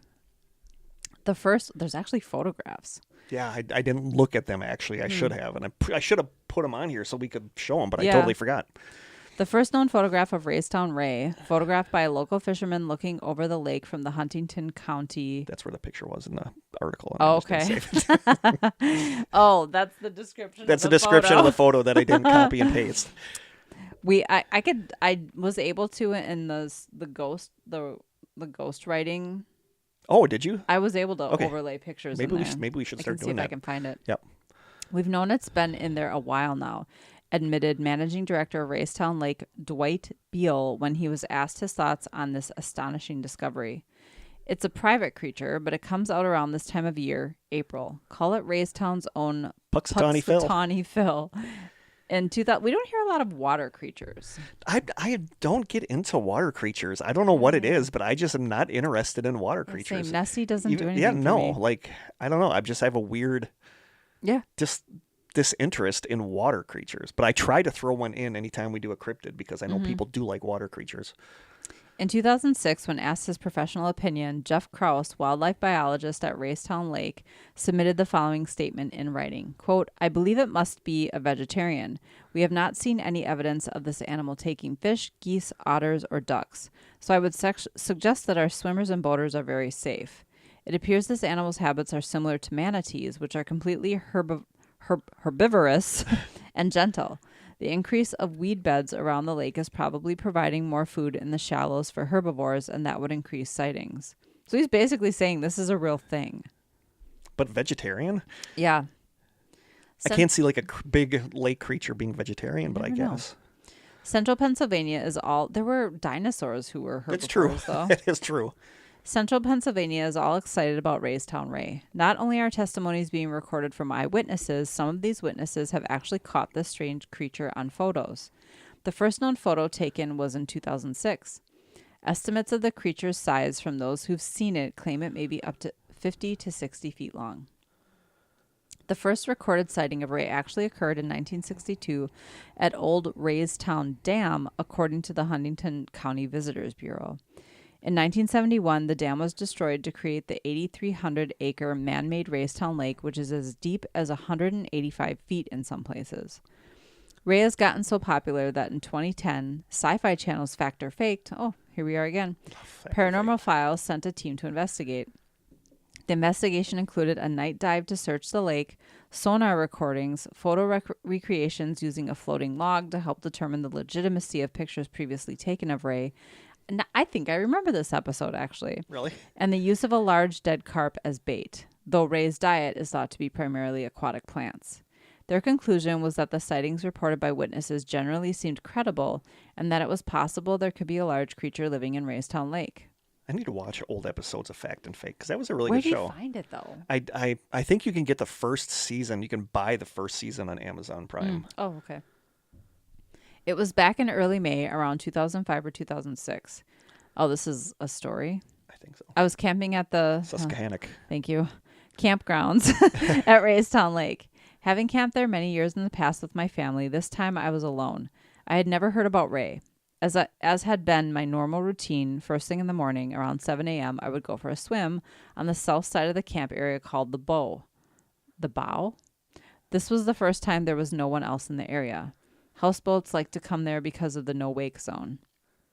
As I was swimming, I looked up and saw something swimming ahead. It was coming from the larger part of that area from my left into the smaller cove area. When I saw it, I stopped and tread water watching. I couldn't figure out what it was. I first thought it was a deer or a bear because of the wake following after it seemed big. Then it did something I've never heard about of deer or bear doing. It dived down and then came up again while swimming straight. When it came up, it noticed me treading water and turned towards me and started coming my way. I'm noping that right now. I stayed treading water It's until like a horror movie. I can picture that in my head. Yeah. I stayed treading water until it got about halfway to me, and then it dived under again while coming towards me. Nope. Now you can't see it. Yeah. Yeah, I would be freaking out. That's when I took off swimming back towards the campground area, because I thought whatever it was couldn't outswim me. I decided to go to the shore, but could not get totally out of the water due to the high bank along the water. Oh, no. That's frightening. After standing with a 30-pound rock in my hands, what seemed forever, I noticed the thing swam back up to where I first saw it. I waited, thinking it would come up to the shore and climb out, but it never did. I swam back to camp area and never went back in until the next year when my son and I went camping. I don't scare easily, but this got my attention. That's truly scary. Yeah, that is really scary. I can picture that in my head, too, getting to the bank, and then you can't get up on it. You don't know what to do. And you can't see it because it's underwater. Yeah, yuck. Ugh. That's a yuck. Just the idea of something being underwater that you can't see that could grab you from below is just so disconcerting. Like many other lake monsters, Ray is often claimed to have a large, slightly humped body and a long neck which emerges from the water, leading to speculation that it could be a surviving plesiosaur-like species. However, the popular depiction of plesiosaur necks arching out of the water in a graceful S-curve has been debunked by modern research, and they are now thought to have been physically incapable of lifting their heads out of the water in the stereotypical Nessie pose. The most likely explanation for sightings seems to be large carp, which are known to inhabit the lake and which frequently grow to over 25 pounds and several feet long. I can't imagine but not 50 to 60. I can't imagine a carp getting that big, though. Yeah. Raystown lake vendors do they have sturgeon there? Sturgeon get huge. Yeah, those sturgeon things are get prehistoric. huge. Yeah, we have sturgeon those do here. get huge. Raystown lake vendors even sell food pellets so that visitors can hand feed the dozens of massive carp that come to the docks. I didn't know you could hand feed carp. I didn't either. Common carp, Cyprinus carpio, are originally native to Asia but have been stocked as a food fish in the U.S. since the 1870s. They are omnivorous, voracious eaters and can reach massive sizes and weigh upwards of 100 pounds under the right circumstances. 2 Rivers, right where I live, is Carp Town. Yeah, it's fishing. called Carp Town. It's called Carp Town. Number one, you know it had to be this. It is like it's like the unofficial mascot of the Strange Sessions. It's pretty much the official mascot. Everyone's favorite mascot. Yes, it's the official mascot of the Strange Sessions. It is the squonk. You sad, lonely squonk. I know, I love Squonky. This comes from the Mythical Encyclopedia. It says, quote, "The squonk is a mythical creature that is said to inhabit the hemlock forests of northern Pennsylvania in the United States. According to folklore, the squonk is a hairless, weeping dog-pig hybrid that dissolves into tears when disturbed. It is said to be so ashamed of its appearance that it spends most of its time hiding from humans." Poor squonk. I know, I love squonk. Despite its elusiveness, the squonk has become a popular subject of local legend and has been celebrated in various forms of media, including literature, music, and art. The origins of the squonk are rooted in the folklore of Pennsylvania. The first written account of the creature was published in the 1910 book, quote, Fearsome Creatures of the Lumberwoods by William T. Cox. According to the book, quote, the squonk is of a very retiring disposition, generally traveling about at twilight and dusk. Because of its misfitting skin, which is covered in warts and moles, it is always unhappy. Hunters who are good at tracking are able to follow a squonk by its tear-stained trail, for the animal weeps constantly.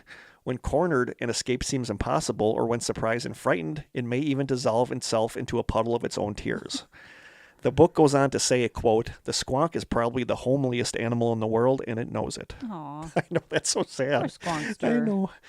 Later retellings include that squonks were slowest on moonlit nights as they try to avoid seeing their ugly appearance reflected in any illuminated bodies of water.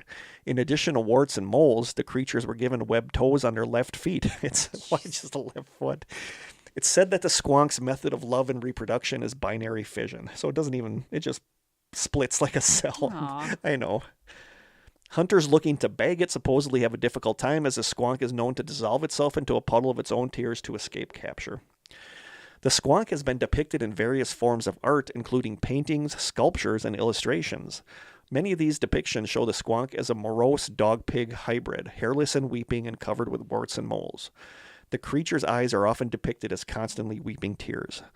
Some depictions show the squonk with tusks that are yellow and crooked and with 4 legs, while some depictions show the squonk as a sad and pitiful creature. Others portray it as a fierce and dangerous beast. I've never heard that I've never heard version. that one either. Despite the lack of scientific evidence, the squonk has become a symbol of Pennsylvania's unique folklore and cultural heritage. As a result, there have been symbolic efforts to protect the squonk and its habitat. For example, Johnstown, Pennsylvania celebrates the squonk at their Squonkapalooza festival in August, and that is where we need a t-shirt. Squonkapalooza. We need a t-shirt from Squonkapalooza, Yeah. which is a festival that promotes awareness of Pennsylvania's cultural heritage. In popular culture, the rock band Genesis has a song called Squonk on one of their early albums, and I love this next one. Also, in chemistry, some substances are stable in solutions or some other wild form, but cannot be isolated or captured without actually catalyzing their own They cannot be isolated or captured without actually catalyzing their own polymerization or decomposition, essentially dissolving themselves. These have been named, quote, chemical squonks. Oh, I like that. yeah. Skeptics of the existence of squonk have offered rational explanations for the origin of the legend. One theory suggests that the legend of squonk was created to explain the sound of a bird called the screech owl. Another theory suggests that the legend was created to explain the behavior of a species of deer that sheds tears when frightened. So that is squonk. The squonkster. We love our squonk. We do. I need a Squonkapalooza t-shirt. I could probably buy one online. I Yeah. should really look. I'm sure. So there are some cryptids and creatures from Pennsylvania. Cool. Next, Ghosts 10 and ghosts hauntings. / hauntings. All right, I've got the Bethlehem Hotel in Bethlehem, Pennsylvania. Like Bethlehem kept showing up in my stuff, whether it's cryptids or fun facts or we need to visit Pennsylvania at some point, especially for number 1 on our list, because number 1 is big, is like a must-go place for Bucket ghost hunters. list? Yeah, bucket list ghost hunter place. The Hotel Bethlehem is a fully restored 7-story hotel. The Bethlehem Hotel Corporation built the new Bethlehem Hotel. That's funny. This calls it the Hotel Bethlehem, and this is Bethlehem Hotel. Starting in 1921 with funding from Charles M. Schwab and others at Bethlehem Steel, and it was opened in 1922.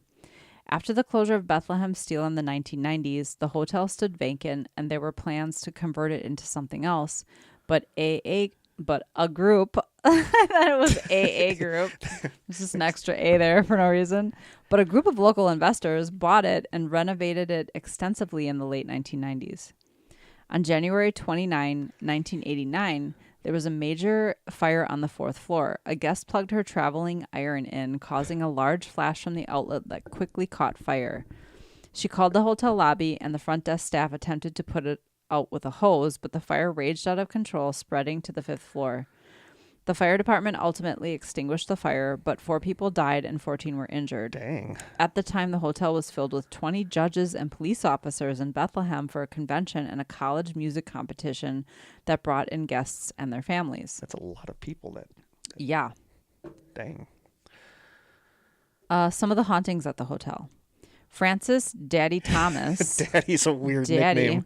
That's a weird nickname. Was a cabinet maker by trade who found great satisfaction later in life, welcoming and attending to visitors in Bethlehem, helping people find and settle in, being guests of Eagle Hotel when it first opened, filling the role as Bethlehem town guide. Francis was known for his kindness and sense of fun. He was much loved by all who experienced him. He died in 1822 at 90 years old during the first full year of the hotel's existence. It's been said that he's been seen in the boiler room of the hotel and that he likes to joke around and play with the hotel guests. Why are they always hanging out in boiler rooms? I was just gonna say that. I was literally just gonna say like boiler room ghosts. There are better places to hang out. If you're dead and want to hang out somewhere. It usually was like the groundskeeper or the maintenance guy or Yeah. the janitor. But Why is this guy hanging out in the boiler room? Just to scare people. What are people doing in the boiler room? Well, he jokes around and plays with the guests. So I mean, Yeah. Mr. and Mrs. Brong were the innkeepers for the Eagle Hotel in 1833. Mr. Brong was a roaring drunk, and Mrs. Brong would often go without shoes and stockings while serving the Scandalous. guests. Wow. She bared an ankle. Mrs. Brong was fired from the position she loved and forced to leave because of her rebellious nature. Yeah, she's totally rebellious, not wearing her shoes and stockings. Her see-through apparition has been seen by guests and staff in the dining room and kitchen walking around in bare feet, and a cook in the kitchen once felt a kick in the butt by a spectral foot. Perhaps Mrs. Brong not happy about something he was preparing. I would like to get kicked in the butt by a ghost. I don't think I would. You can have that. Okay. May Yohe I don't know how to pronounce it. I think it's Yohi. was the granddaughter of Caleb Yohe, an innkeeper and owner of the hotel, was born there in 1866 and grew up at the Eagle Hotel. She loved to sing and dance for guests. After going to Paris to study opera, she became a well-known Victorian singer and actress, becoming very successful in the world of music on stage in 1888. Unfortunately, she had trouble with commitment to the opposite sex, which brought unhappiness to her personal life. It's believed that her spirit sometimes shows up in two different versions, an older version of herself and a child version. That's weird. Like when That I is saw that, weird. it's like that you can choose to show up as a younger version of yourself or an older version of yourself. Little May has made herself visible in the exercise room located on the third floor, climbing on the equipment, and the child version also likes to play in the lobby. She is believed to sometimes turn on the player piano and sing along to the music. Frank Smith was an employee of the hotel and held an important job as he had an office and secretary in the hotel itself up on the third floor. After a business deal went sour, he couldn't live with the consequences of failure and shot himself in the bathroom of his office. He sometimes appears in solid form in front of staff wearing a suit, and he makes his unseen presence known by cold spots, cool breezes, and sometimes dropping the weights in the Exercise room sounds seriously haunted. Right? With the little girl climbing on the climbing on equipment. But room 932 seems to have the most activity. It's been nicknamed by the hotel The room with a boo. the room with a boo. I actually really like that. That is cute. A male entity wearing an undershirt and boxer shorts likes to appear at the bedside of guests who stay in room 932. When I come back as a ghost, I hope I'm not just like in my boxer shorts. Yeah. In the wee hours of the morning. He's been known to ask people, "Why are you in my room?" He disappears in front of them. He disappears in front of the then startled guests when they hastily turn on the light. Lights blink on and off by themselves. Papers fly off the room's desk by an unseen force. And one female guest went into the bathroom and saw a completely different room for a moment, one with pink wallpaper. She turned around to look back at the room, and when she turned back again to look at the bathroom, it was now normal, the way she had remembered it. That would Weird. really freak me That's out. that's like a Shining kind of thing. Yeah. Other activity includes images are seen in the mirrors, cold spots are felt, and unexpected cool breezes are felt on the third floor, thought to be caused by the entity of Frank Smith. Disembodied voices are heard. Items and objects are moved around the various rooms. Sounds of a child have been heard playing in the halls. Other male and female apparitions and or shadows make an appearance or make their presence known to guests and staff. Staff members have reported seeing a man in 1700s attire and moves quickly around the basement, sometimes startling the staff by tapping on their shoulders. That's a no. No. I saw you shake your head at that. That's a no. That's a no. Cool. I'd like to visit Bethlehem. We need to go to Yeah, Pennsylvania it sounds sometime. pretty cool. Number 9, 7 Gates of Hell. So you know That that's sounds going to be delightful. great. Yeah. This comes from Atlas Obscura. Hellam Township was founded in 1739, a pleasant little backwater in a corner of York, Pennsylvania. It boasts rich forestry, lakes, wildlife, and waterfalls, although residents are somewhat less thrilled by the presence of an alleged Hellgate in the township. The Seven Gates of Hell feature is a popular piece of urban folklore, a series of portals in the Hellam Township which open an entrance to hell. There are many different tellings of the tale. One of the more popular versions links the gates to a former insane asylum on the outskirts of the town near a road named Toad Road. Toad Road. Toad Road. This story describes a fire at the asylum in the 19th century, which allowed the dangerous inmates to escape. Running wild, many of them were recaptured, beaten, or killed. Other tormented souls were trapped inside a series of gates that were put up by the search party, which they haunt to this day. Another story talks of a local doctor, accounts of whom range from eccentric to psychotic. He was said to have owned the land on which he built a series of peculiar gates leading deeper and deeper into the forest. It is said that only the first gate is visible by daylight, and this lies on the doctor's private land just off the town's Trout Run Road. By night, other gates supposedly become visible in this quiet, wooded corner of the township. Passing through all 7 will take the visitor straight to hell, and it's reported that nobody has yet passed Gate 5 and returned to talk about the experience. The myth has caused a lot of upset and frustration for the residents of Hellam Township, and the township's own website has denounced the stories as nonsense. There was never an asylum on Trout Run Road, while the notorious doctor, who did in fact exist, only ever built one gate on his property. Others claim that Hellam Township was named after hell itself. Other claims that Hellam Township was named after hell itself are also dispelled. The name comes from a corruption of Hallamshire, an area of South Yorkshire in England. Try as they might to dissuade visitors, however, Hellam Township still receives its fair share of hell seekers, as well as numerous satanic cults who reputedly use Hellam as a meeting place from time to time. There have been numerous instances of residents calling the police as visitors trespass on private land in search of the gates. And this comes from Wikipedia. In reality, there used to be a road in Hellam Township named Toad Road. However, it was wiped off the map after Hurricane Agnes in 1972. Toad Road ran along the Codorus Creek and led to the Codorus Furnace. Today, there are multiple gates on this property which are privately owned. Trespassers can be arrested and prosecuted. The gates associated with this legend can be found alongside Range Road and at the old intersection between Trout Run Range and Toad Road. All can be seen day or night, contrary to what the legend says. The dense wooded area known as Trout Run contains the ruins of a flint mill, which is likely mistaken for the burnt-down asylum.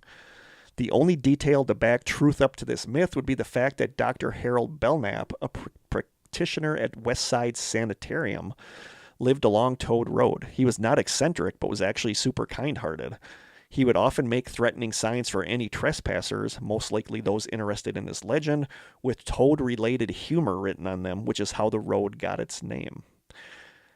And then this person that wrote an article about it on Atlas Obscura said, quote, "I have noticed that when you drive past a cornfield close to where the gates once were, and if you roll down your windows and stop on the side of the road, if you are patient and even though it's a hot day with no wind blowing, you will feel a cold wind blowing right through your car." So that's interesting. But that is the 7 Gates of Hell, which is kind of a cool urban legend. Yeah. But Sounds like an I urban can't legend. imagine like living there and being super annoyed that you have drunk teens like coming out onto your property looking for the gates that lead to hell. Yeah. Oh, yes. Number 8. Is that a Penhurst. Yeah, Penhurst shows up like all the time in places. Like Penhurst is a must visit too. Yeah. LittleHouseOfHorrors.com.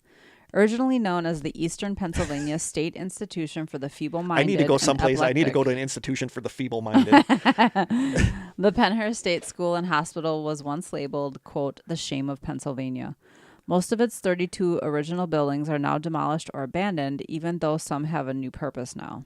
In 1903, a commission was formed to count the number of feeble-minded and epileptic people in the state of Pennsylvania. Most of these individuals were placed in the wrong facilities, such as normal hospitals and even prisons.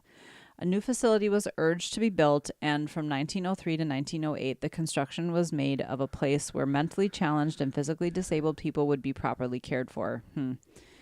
The building was to be divided into 2 groups. one for the educational and industrial purposes, and one for the custodial and asylum department. No more than 500 people were to be admitted. That all sounds pretty good, doesn't it? But the reality was a bit different. The Penhurst State School, I think this is the place that has, like, it's horrifying. Yeah, it is. It is absolutely horrifying Yeah. what went on there.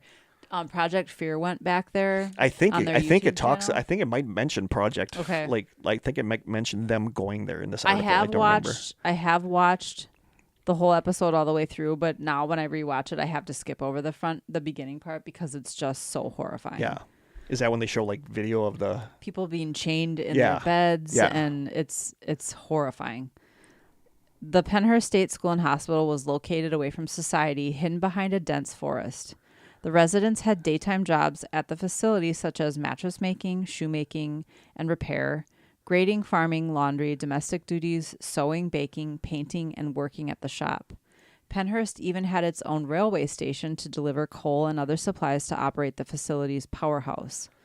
The tracks are still visible under the pavement behind the Dietary and Devon Hall. Patient number 1 was admitted to Penhurst on November 23, 1908. Quickly, more patients followed, and 4 years after the opening, 2,800 patients. It was supposed to be 500, and there's 2,800 people there. Far more than the intended 500. Not just mentally challenged or physically disabled people were admitted, but also immigrants, orphans, and criminals. Can't imagine being an orphan getting put in there. No. New residents were classified into 3 categories: a mental category, imbecile or insane; a physical category, epileptic or healthy; and dental categories, poor, good, or treated. More and more patients were admitted, but there were no funds to attract more staff. It didn't take long before the overworked staff started using violence instead of showing compassion. And I get that. I think this started out with really good intentions, Mm-hmm. but when you're there and you have, over 4 times as many people there that you planned on having, Why were they admitting them You're going to then? get frustrated and you're going to start lashing out at the patients. Another problem was the attitude towards mentally challenged people. Penhurst's chief physician once said, quote, "Every feeble-minded person is a potential criminal," quoting the words of Henry H. Goddard, a leading eugenicist. Yeah, eugenicists are never good. No.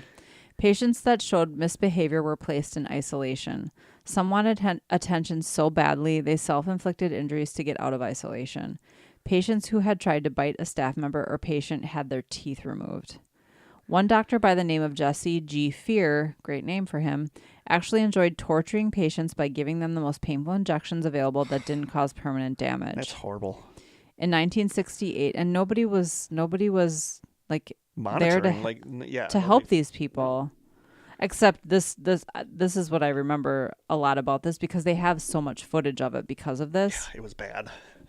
In 1968, a correspondent from the local NBC 10, Bill Baldini, exposed the conditions at Penhurst in a 5-part television news report. The report even made it to the front page of papers, saying Penhurst was the shame of Pennsylvania. As if the reports of Bill Baldini weren't bad enough for Penhurst, the actual death blow was given by a patient by the name of Terry Lee Halderman. When she visited her parents for the weekend, they were alarmed when they noticed unexplained bruises on their daughter. They went to court, and the court decided the facility had to be closed. This happened in 1987, and the remaining 1,156 patients were moved into small community homes. The Halderman versus Penhurst case became known as the Penhurst Doctrine, which has been cited by state attorneys general as binding precedent under the United States constitutional law. The number of patients who died at Penhurst is unknown, but the energy of the patients and the frustration of the staff is absorbed inside the building walls. No wonder it's so haunted. Since 2017, overnight paranormal investigations are available. During these investigations, you'll be able to investigate 2 buildings, the very haunted Mayflower building and the underground tunnels of the buildings Philadelphia and Devon. Paranormal equipment is available, but you can also bring your own. The King is a nickname for an unfriendly entity who is believed to be the ghost of a maintenance man who worked at Penhurst during the 40s or 50s. His domain is the boiler room. More boiler room ghosts. Chelsea and Alex So they were there. down They were there, there. Penhurst. Yeah, they were in that boiler room, and they had really. This is a interesting place stuff where I would happen. feel uneasy investigating Yeah, because me there's too. like a lot Just of the bad dark energy history at this place. Yeah.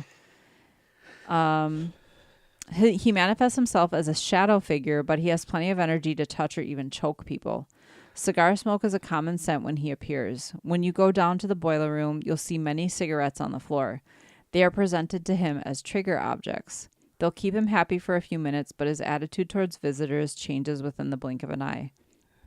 He does seem to like female visitors, and if you're lucky, he'll give you answers to all questions asked. But if he tells you to leave, you'd better leave. Yeah, fuck, if I ever get an EVP of a ghost telling me to leave, Get out. I'm going to leave. See ya. Deuces. Investigators sometimes label him as a poltergeist, sometimes as a demonic entity. He has a very creepy laugh as well. Some even say a female spirit is with him in the same room and she tries to warn people, telling them to run. He obviously doesn't like her because he keeps talking right through her. That's creepy. Yeah. That there might be this female spirit there with him that's like trying to warn people. Yeah. The Mayflower building is not just haunted by the king. This building has 3 floors and a basement. When you enter the building, you'll see plenty of satanic symbols all over the walls. According to the guides, people have broken into the facility when it was left abandoned to perform rituals that might have opened portals. People who visit the Mayflower building can be overwhelmed by feelings of dread and sadness. Investigation tools such as cameras and other paranormal equipment is known to malfunction in the building. And apart from the noises of slamming doors, footsteps, and the sounds of a person vomiting, Ew. there is a creepy box music. I don't want to hear somebody vomiting or music box music. I hate that motion detector that they use. The music box motion detector. It's like the creepiest. It's they sell that. I think they sell that somewhere. Yeah. And it plays the creepiest song you've ever heard. Yeah. That music seems to be coming from everywhere, but nobody has been able to locate the music box itself. Disembodied voices telling people to go away are frequent here too. People have heard phrases such as, "I'll kill you," "We're upset," and "I'm scared." Yikes. Yeah. Some buildings can no longer be accessed simply because the construction is dangerous, but there have been investigations in the past. The Quaker building, I believe they went there, for instance, is a scary place to be. People have seen shadow figures here, including the apparition of a female child with long black hair and long dangling arms. Oh, that's creepy. Very. People have been pushed and scratched at the Quaker building and even had things thrown at them. A demonic entity is said to cause the injuries. Inside the Limerick building, people have reported seeing the apparition of a woman in an old-style nurse's uniform. In 2017, bookings for daytime history tours, photography tours, and overnight paranormal investigations became available through the Haunted Attractions website. Proceeds from the tours go towards the upkeep of the grounds and restoration of the remaining buildings. Destination Fear. So they went there through Destination Fear, but they also went back through Project Fear and got YouTube. That's YouTube. Yeah, got access to buildings they didn't have the first time around. I need to watch that YouTube one. It's so good. They're actually, I think, releasing new videos now this month. The Travel Channel's television show Destination Fear filmed at the location for the 5th episode of their first season in 2019. By 2020, Hershey, Rockwell, and Dietary Halls were all deemed unsafe for reuse. That March, demolition began, and by November, all 3 buildings had been demolished. On June 8, 2021, heavy metal band Motionless in White performed their Deadstream 2 live at Pennhurst concert on the grounds in front of the main building entrance. That's weird to have a concert there. Very. The concert was streamed the following day. That's very weird. Wow. So I have That's number 7 here. This one isn't technically there anymore, but people still say where it was is haunted. And I'm not sure how to pronounce this. I think it's the Congolier House. I'm just going to call it the Congolier House. Okay. My number 7 is the Congolier House, also known as the house the devil built. Can't be good right off the bat. TheLineup.com, from an article called "The House That the Devil Built: The Chilling Case of the Congolier Mansion," says, quote, "According to legend, the house on 1129 Ridge Avenue was built in the 1860s in the Manchester neighborhood of Pittsburgh's North Side. Charles Congolier was the original owner and inhabitant, along with his wife Lyda, L-Y-D-A, Lyda. Interesting. And their maid, Essie. Congolier made a fortune as a direct result of the Civil War and moved his family north to settle in the booming industry town of Pittsburgh. Like many... Oh, I forgot it. I totally forgot... Fun fact. I skipped over one of the fun facts. I'm going to give you that right now. Pittsburgh made me think of that. Totally skipped over this one. And I thought this was interesting because I never knew this. Fun fact number 3, going all the way back to the beginning. In 1943, many of the Philadelphia Eagles and Pittsburgh Steelers football players had to serve in World War II. Since the two teams didn't have enough manpower individually, for that one season, they merged together and were known as the Steagles. They finished with a record of 5 wins, 4 losses, and 1 tie. The Steagles. Yeah, they were the Steagles. And I That's never knew, funny. I'm not a football guy, but I never knew that. And I'm sure football people knew that. And I guess they got a lot of, people hated them because, of course, Steeler fans hated that there were Eagles there, and Eagles fans hated that there were Steelers there. But for one season, they were the Steagles. The Steagles. Yep. So there you go. Totally skipped over that. I just saw that. I saw the name Pittsburgh, and it totally reminded me of that. Like many great tragic stories, it ends with infidelity and a jealous wife. Lyda, after discovering her husband and the maid Essie were having an affair, in a rage took several knives from the kitchen and slaughtered her unfaithful husband and his paramour. With several knives? Yeah. I feel like one would probably do the trick. I would think. She double fisting. You would think. Lyda was later found by a neighbor several days later, calmly sitting in a chair with the severed head of the maid in her lap. Oh, okay. Yeah. After the grisly murders, the house was dormant for quite some time until a railroad company purchased it in 1892, planning to convert it into housing for their staff. After several workers complained of strange noises and unexplained happenings in the house, the railroad abandoned it and put it up for sale, where it remained on the market for several years until 1900, when Adolf C. Brunscheider, a German-born doctor, purchased the house.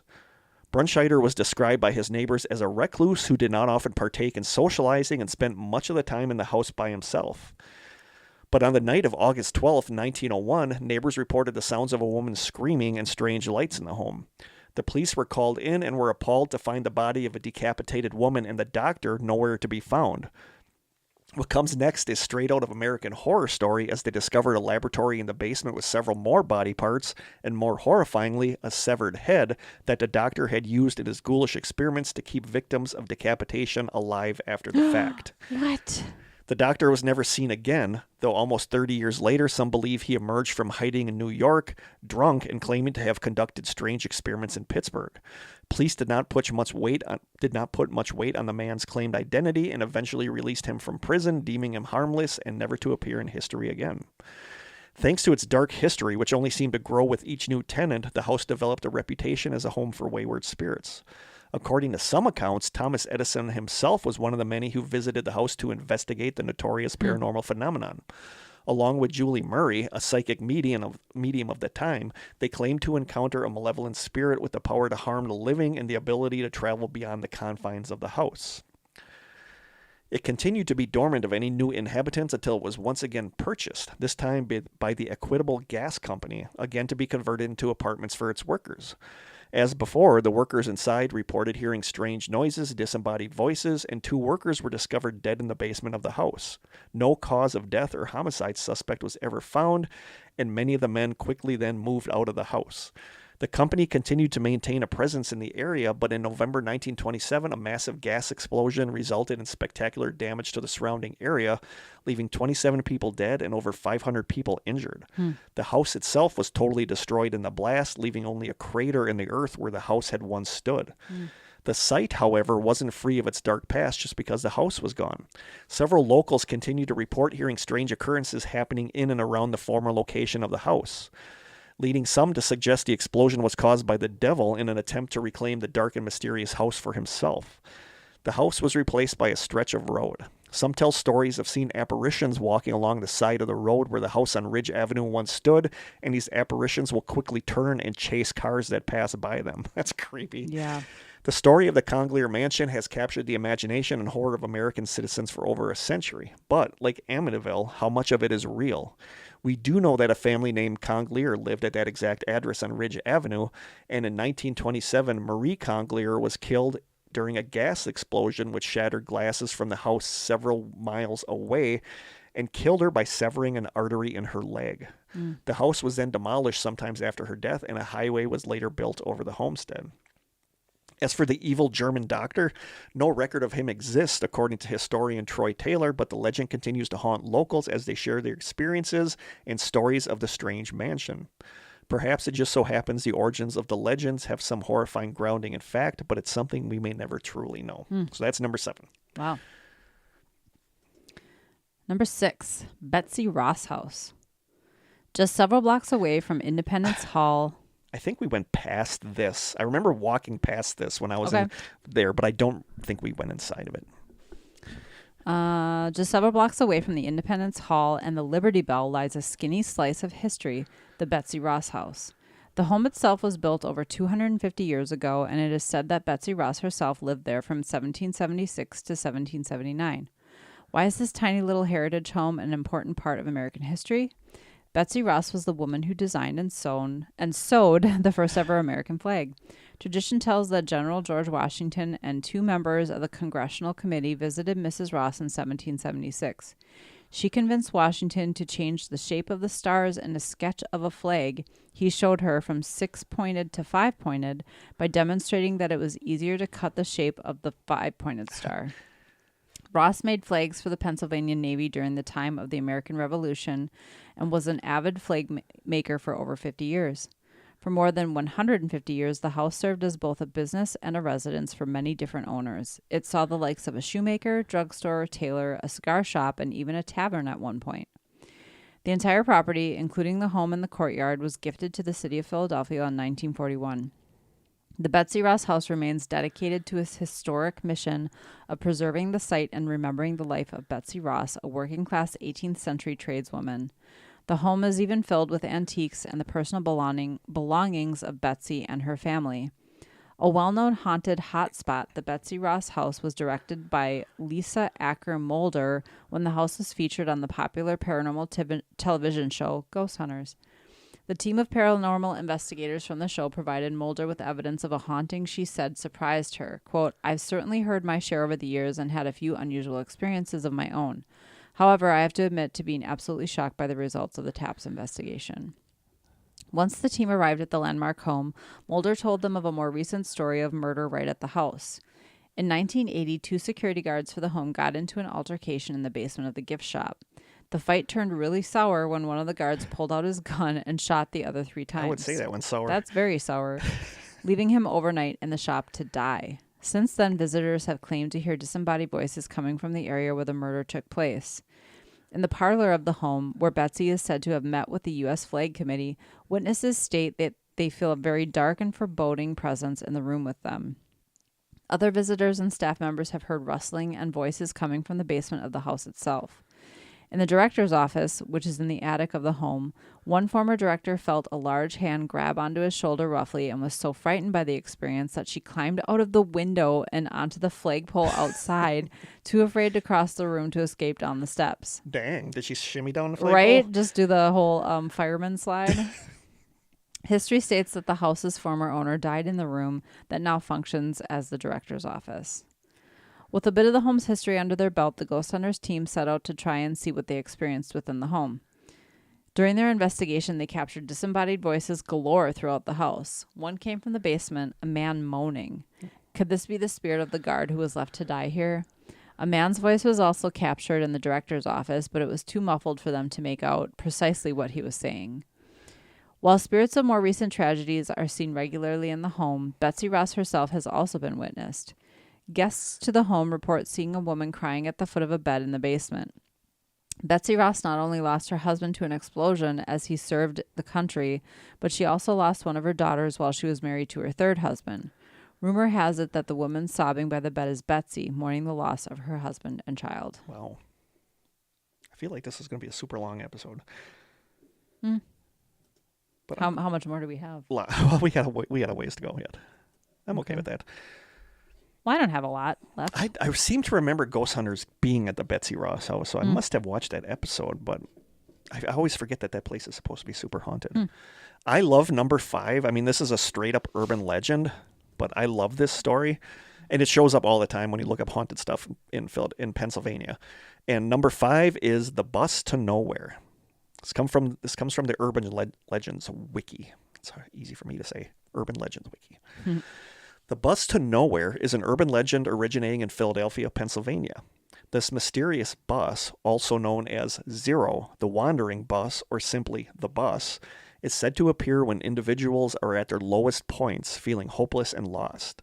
The bus operates without a schedule, route, or any information displayed on its electronic reader board. It is not listed on the Southeastern Pennsylvania Transit Authority website or on any maps. The bus to nowhere only picks up passengers who are in deep despair. The drivers of the bus keep their faces concealed beneath their blue hats and do not interact with passengers. Passengers are required to chase the bus for a moment to prove how much they need or want the ride. Those who ignore the bus never get a second chance to board it. Once aboard, an automated voice announces the name of the intersection from which the passenger was picked up. The journey on this mysterious bus is described as a state of deep reflection where passengers confront their demons consciously and subconsciously. Every choice, scenario, and outcome is revealed during the journey until passengers realize where they need to go and make room for change in their lives. Passengers remain in this reflective state for varying durations, minutes, hours, days, weeks, or even months and years for some tormented individuals. When they emerge from this mental state, enlightened and triumphant over past trauma, they can request to be dropped off at the same location where they boarded. The legend suggests that similar buses have been sighted in other cities across the northeastern United States. While it remains unclear whether this urban legend is real or a product of imagination stemming from online posts dating back to 2011 by comedian Nicholas Mira, many online accounts allude to riders remembering their experiences on this mysterious bus or seeing this bus winding its way through the streets of Philadelphia. In conclusion, the bus to nowhere is an intriguing urban legend that tells of a supernatural vehicle that appears when individuals are at rock bottom, offering them a transformative journey of self-reflection and enlightenment before allowing them to return to their lives with newfound purpose. I like that story. I like it, mean, but it sounds like a total urban legend. It sounds 100% fake. Mm-hmm. And that comedian, that Nicholas Mira, is the one that he said he came up with this story and thought it was kind of cool and posted it. And then all of a sudden people are reporting seeing this mysterious bus or people remember riding on it. But I don't think it's real, but I love the story of the bus to nowhere. I just love it. I think it would be like a great short movie, but that's number... It is a cool concept. It is a cool concept, but as far as the reality of it, probably not. We're going to go with a no on that one. Number 4, Fort Mifflin. Commissioned in 1771, Philadelphia's Fort Mifflin stands as a chilling testament to America's tumultuous history, earning a reputation as one of the most haunted locations in Pennsylvania. Fort Mifflin stood witness to the valiant stand of hundreds of Revolutionary War soldiers who met their demise during its siege. The memories of their bravery are overshadowed by the grim fate of thousands of Civil War soldiers who later endured unimaginable suffering within its walls. Locked away in dark, damp prisons, these men slowly succumbed to starvation and disease, their spirits eternally etched into the fabric of the fort. Did we do a Strange States, Pennsylvania already? God, I hope not. I hope not, too, because so much of this feels familiar to me. Well, I think the Destination Fear came here too, so some of this stuff is familiar to me that way. I hope we didn't already we do need a... to start putting tax We do. on our We do need to thing. start putting tax on it. If we already did a Strange States, Pennsylvania, sorry. I feel like Josh is a long-time listener, Yeah. though, and I feel like he would have known Yeah. we'd already done Pennsylvania. But so much of this is like, I feel like we've talked about Fort Mifflin already. I feel like we've talked about some of this stuff already. If this is a repeat, sorry. The air around Fort Mifflin is thick with the weight of death and despair, making it a popular destination for ghost hunters and people who are fascinated by the paranormal. Visitors to Fort Mifflin have been reporting eerie encounters and unexplained phenomena, from the sounds of ghostly footsteps to the chilling whispers of unseen figures, for centuries. Staff at the museum don't shy away from the ghostly rumors. In an interview with CBS 3 in Philadelphia, employee Lorraine Donahue Irby said Fort Mifflin is definitely haunted. "It doesn't matter where you are," Donahue Irby told CBS 3. "It doesn't matter what part of the fort you are in. They don't come on demand, but people have experiences running morning, noon, and night. The abandoned fort has sent some overnight ghost hunters running in the middle of the night.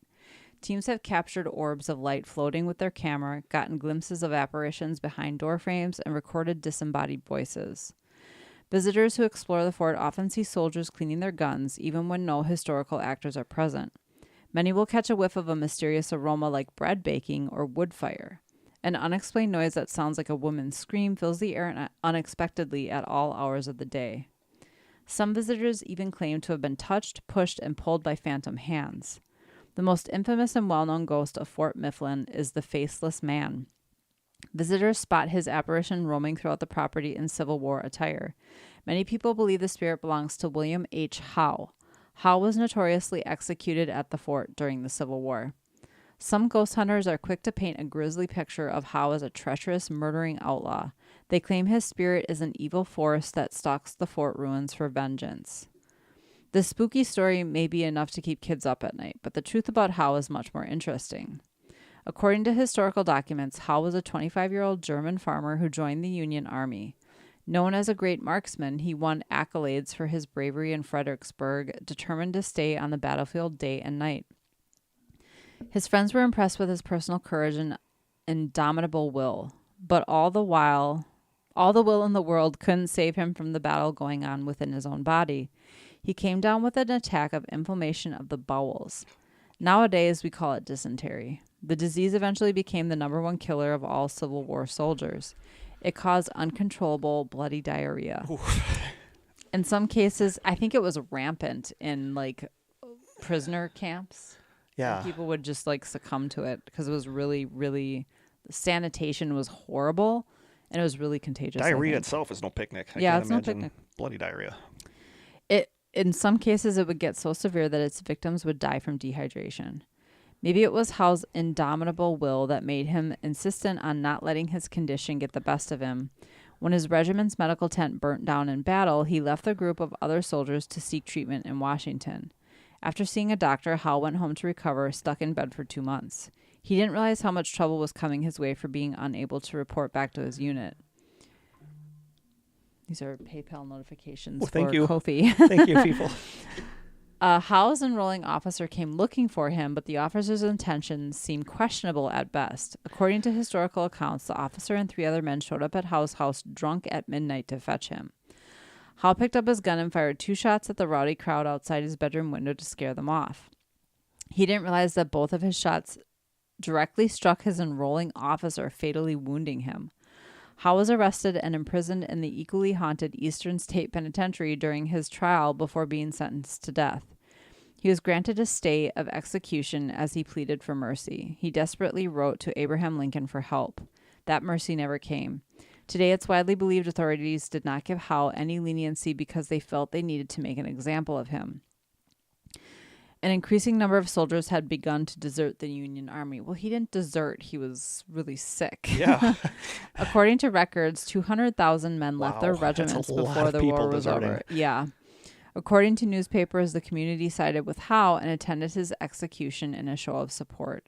In his final moments, Howe made a statement to the crowd. Quote, "I never sought the life of the man I killed. I never wished it, and I feel God will pardon me for taking it as I did. I know my fellow soldiers and officers in the Army never blamed my leaving, as I was an invalid and had no hospital to go to in my regiment." Poor guy. Right? Then a bag was put over his head, which is why his apparition appears faceless, and his neck snapped in the gallows. Howe's story is far different from the sinister version shared in recent folklore. He's not an evil specter, just a man whose life ended in tragedy. In 1969, the old Fort Mifflin Historical Society began hosting guided tours and living history programs. The fort is open to the public for tours, events, historical reenactments, and even paranormal investigations. I'd like to visit that place. Mm-hmm. Number 3, we know it is Centralia. Oh, yeah. I love Centralia. Silent Hill. I was just going to say that's where Silent Hill was based on. From the uncoveringpa.com site, from an article called, quote, "Visiting Centralia, Pennsylvania's Toxic Ghost Town," the article says, quote, "Located in a quiet valley of Columbia County, Pennsylvania, is one of the state's least likely and least publicized tourist attractions, Centralia. What draws people to this out-of-the-way town isn't the amazing culture or the fascinating historical sites. Instead, it's the lack of things to see. You see, Centralia is a modern ghost town in Pennsylvania. So what's the history of the town and what's there to do when visiting the town? Not much. In the early 60s, the borough of Centralia was just like any other number of coal region towns in Pennsylvania. The community of roughly 1,500 people was supported by the seam of coal that ran beneath the town. However, in 1962, a fire was lit in the town dump that spread beneath the entire valley and threatened the community's existence. The full extent of the problem wasn't known until 1979, when a gas station owner in Centralia measured the temperature of the gas in his underground containers and found it more than 100 degrees above normal. It's like, whoa boy, Yeah. especially with the gasoline containers. The situation escalated further when a 150-foot deep sinkhole opened beneath a 12-year-old boy. Yikes. Fortunately, the boy escaped death. I have an irrational fear of sinkholes. Yeah, I know. We've talked about that. Yeah, that ground just opened Yep. beneath you. But that was the last straw for many residents of the town. Over the next few years, the Centralia, Pennsylvania fire continued to burn around the community, increasing the level of toxic gases like carbon monoxide to dangerous levels.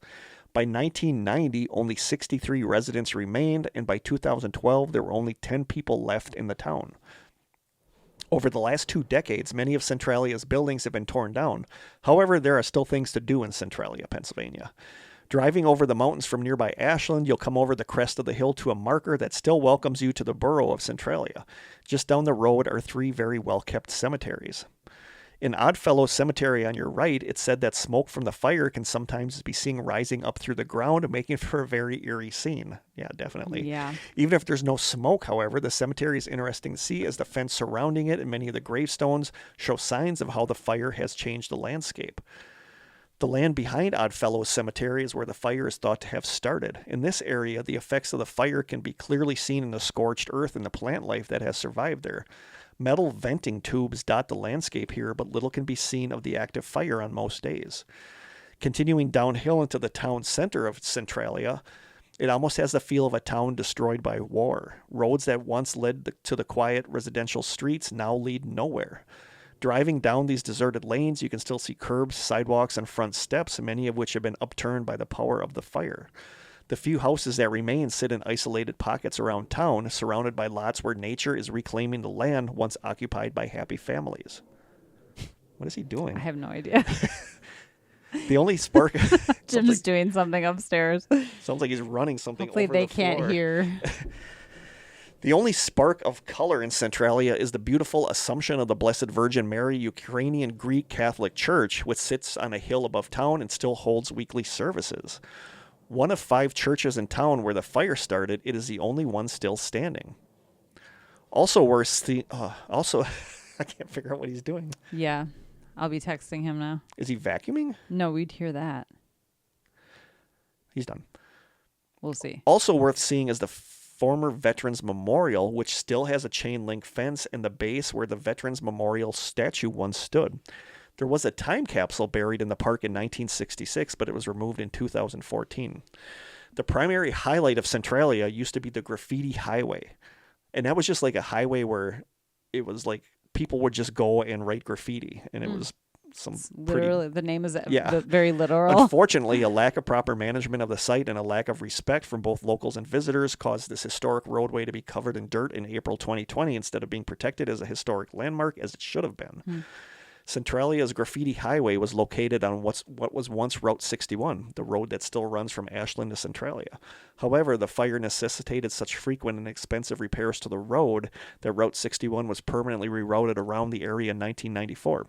What was left was a 3/4 mile stretch of abandoned roadway near the cemetery that showed the incredible power of the underground fire. Over time, the road became covered in graffiti. Some of it was insightful sayings, and some of it could have been considered art. Unfortunately, a high percentage of the graffiti was also quite vulgar. Despite that, before it was covered by dirt, Graffiti Highway was the best spot to see evidence of the damage caused by the underground fire. For a large portion of the highway, it simply looked like an overgrown abandoned road, similar to the abandoned Pennsylvania Turnpike near Breezewood.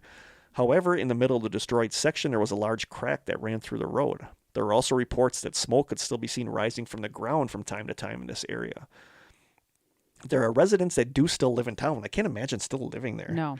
There are residents that still live in town, and all of the remaining buildings are occupied. Please make sure that you don't disturb residents' property and that you obey any no trespassing signs that you might see while visiting Centralia, Pennsylvania. It's also a good idea to stay upwind of any smoke or steam that you see rising from the ground, as it's likely toxic. I wonder if they just can't afford to leave. I don't know. I mean, I that's very possible. From the hauntinghistorytraveling.com website, from an article called The Haunting History of Centralia, the article says, quote, as the once thriving town transformed into a ghost town, stories emerged that added to the chilling reputation of the town. Here are some of the more famous tales and legends associated with this haunting place. Number 1, the Hellfire of Centralia. One popular urban legend suggested that the coal mine fire in Centralia was not an accident, but rather the result of a deal made with the devil. According to this legend, a group of miners made a pact with a mysterious figure to produce an endless supply of coal. However, the devil had a trick up his sleeve, and the coal veins ignited, leading to the never-ending fire that continues to burn beneath Centralia to this day. Number 2, the ghostly miner. Another spine-chilling legend Another spine-chilling legend revolves around a ghostly miner who is said to roam the streets of Centralia. Locals claim to have seen the apparition of a miner wearing tattered clothes and carrying a pickaxe. Some even believe that this ghostly figure is responsible for the strange noises and disembodied footsteps heard in the abandoned buildings. Number 3, the Lost Highway. It's said that a phantom highway can be seen in the vicinity of Centralia. According to legend, this ghostly road appears and disappears at will, leading unsuspecting drivers into an otherworldly dimension. Those who have encountered the Lost Highway claim to have experienced a sense of disorientation and felt a presence lurking in the very shadows. Silent Hill. That's very Silent Hillish. Number 4, the Cursed Cemetery. Centralia Cemetery, located just outside the town, is said to be haunted by vengeful spirits. It is believed that the souls of those who perished in the coal mine fire still linger in the cemetery, restless and seeking justice. Visitors have reported cold spots, eerie sounds, and even sightings of ghostly figures among the tombstones. And number 5, the mysterious underground tunnels. Centralia's underground tunnels, once used for coal mining, have become the subject of numerous legends. Some claim that these tunnels hide secret passageways to hidden chambers or buried treasure, while others believe they serve as gateways to hell. Explorers who have dared to venture into the depths of these tunnels have reported strange encounters, such as sudden drops in temperature, inexplicable noises, and the feeling of being watched. I don't think I would venture into the tunnels beneath Centralia. I would love to visit Centralia, though. Yeah, but not the tunnels underneath No. it. You couldn't pay me to go down No, there. I'd stay. But I can't imagine like seeing smoke and steam puff up from like the cemetery, from like vents in the cemetery. I'm so worried about being swallowed in a burning sinkhole. Yeah, it's a fascinating story. Like I'd love to visit there, but like the people that stay there, like I wonder what their story is. Some of them are probably just don't want to leave because that's their home.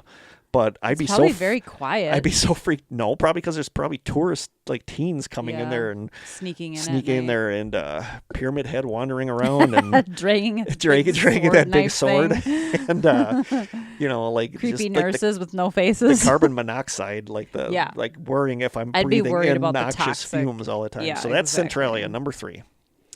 Number 2 is Eastern State Penitentiary. Had to have Eastern State Penitentiary on here. Absolutely. I'm not going to read the names of the articles because we'll just post all that.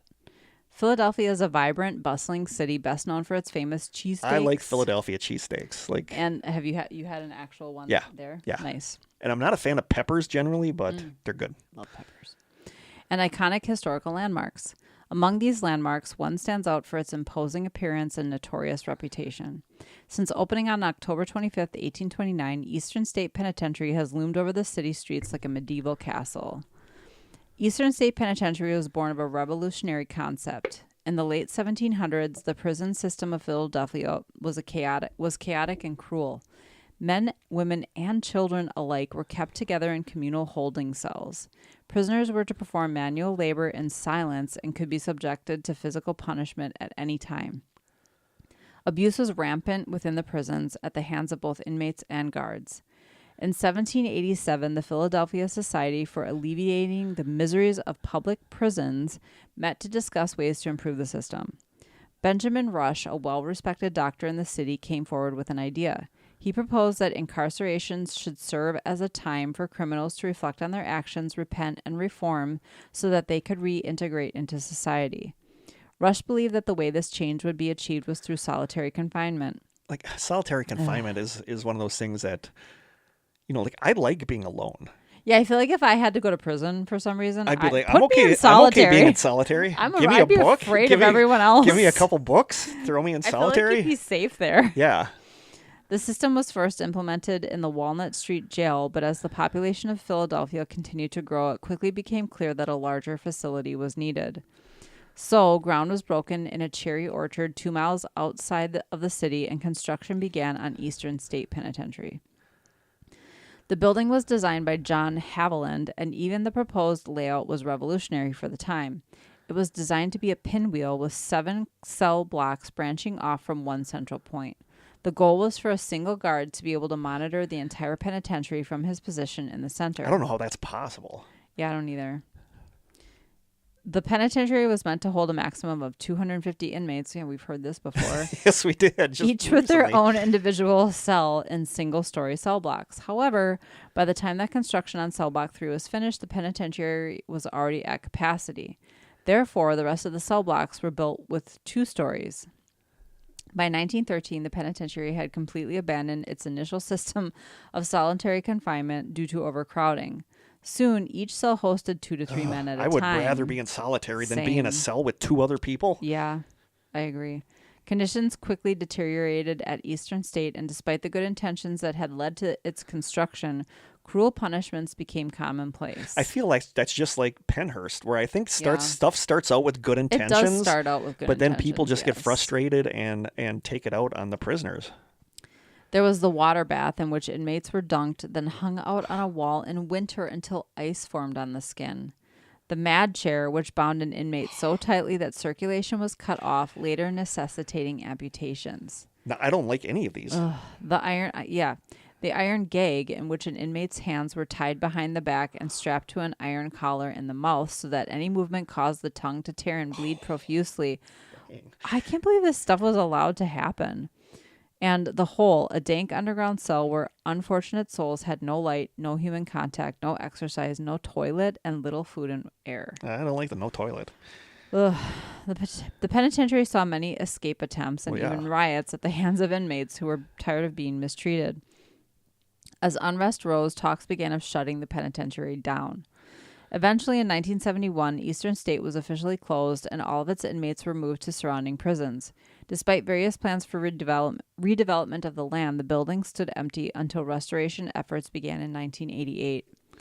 Over 142 years of operation, Eastern State Penitentiary housed nearly 85,000 souls, including famed bank robber Slick Willie Sutton, and even Al Capone. However, some of these souls seem to be still serving out their sentences. Ghostly activity has been reported here since the 1940s. Al Capone himself seemed to have fallen prey to a phantom tormentor during his 8 months at Eastern State. Despite living in relative luxury compared to other inmates, with a radio and even furniture in his cell, he seemed to live in fear.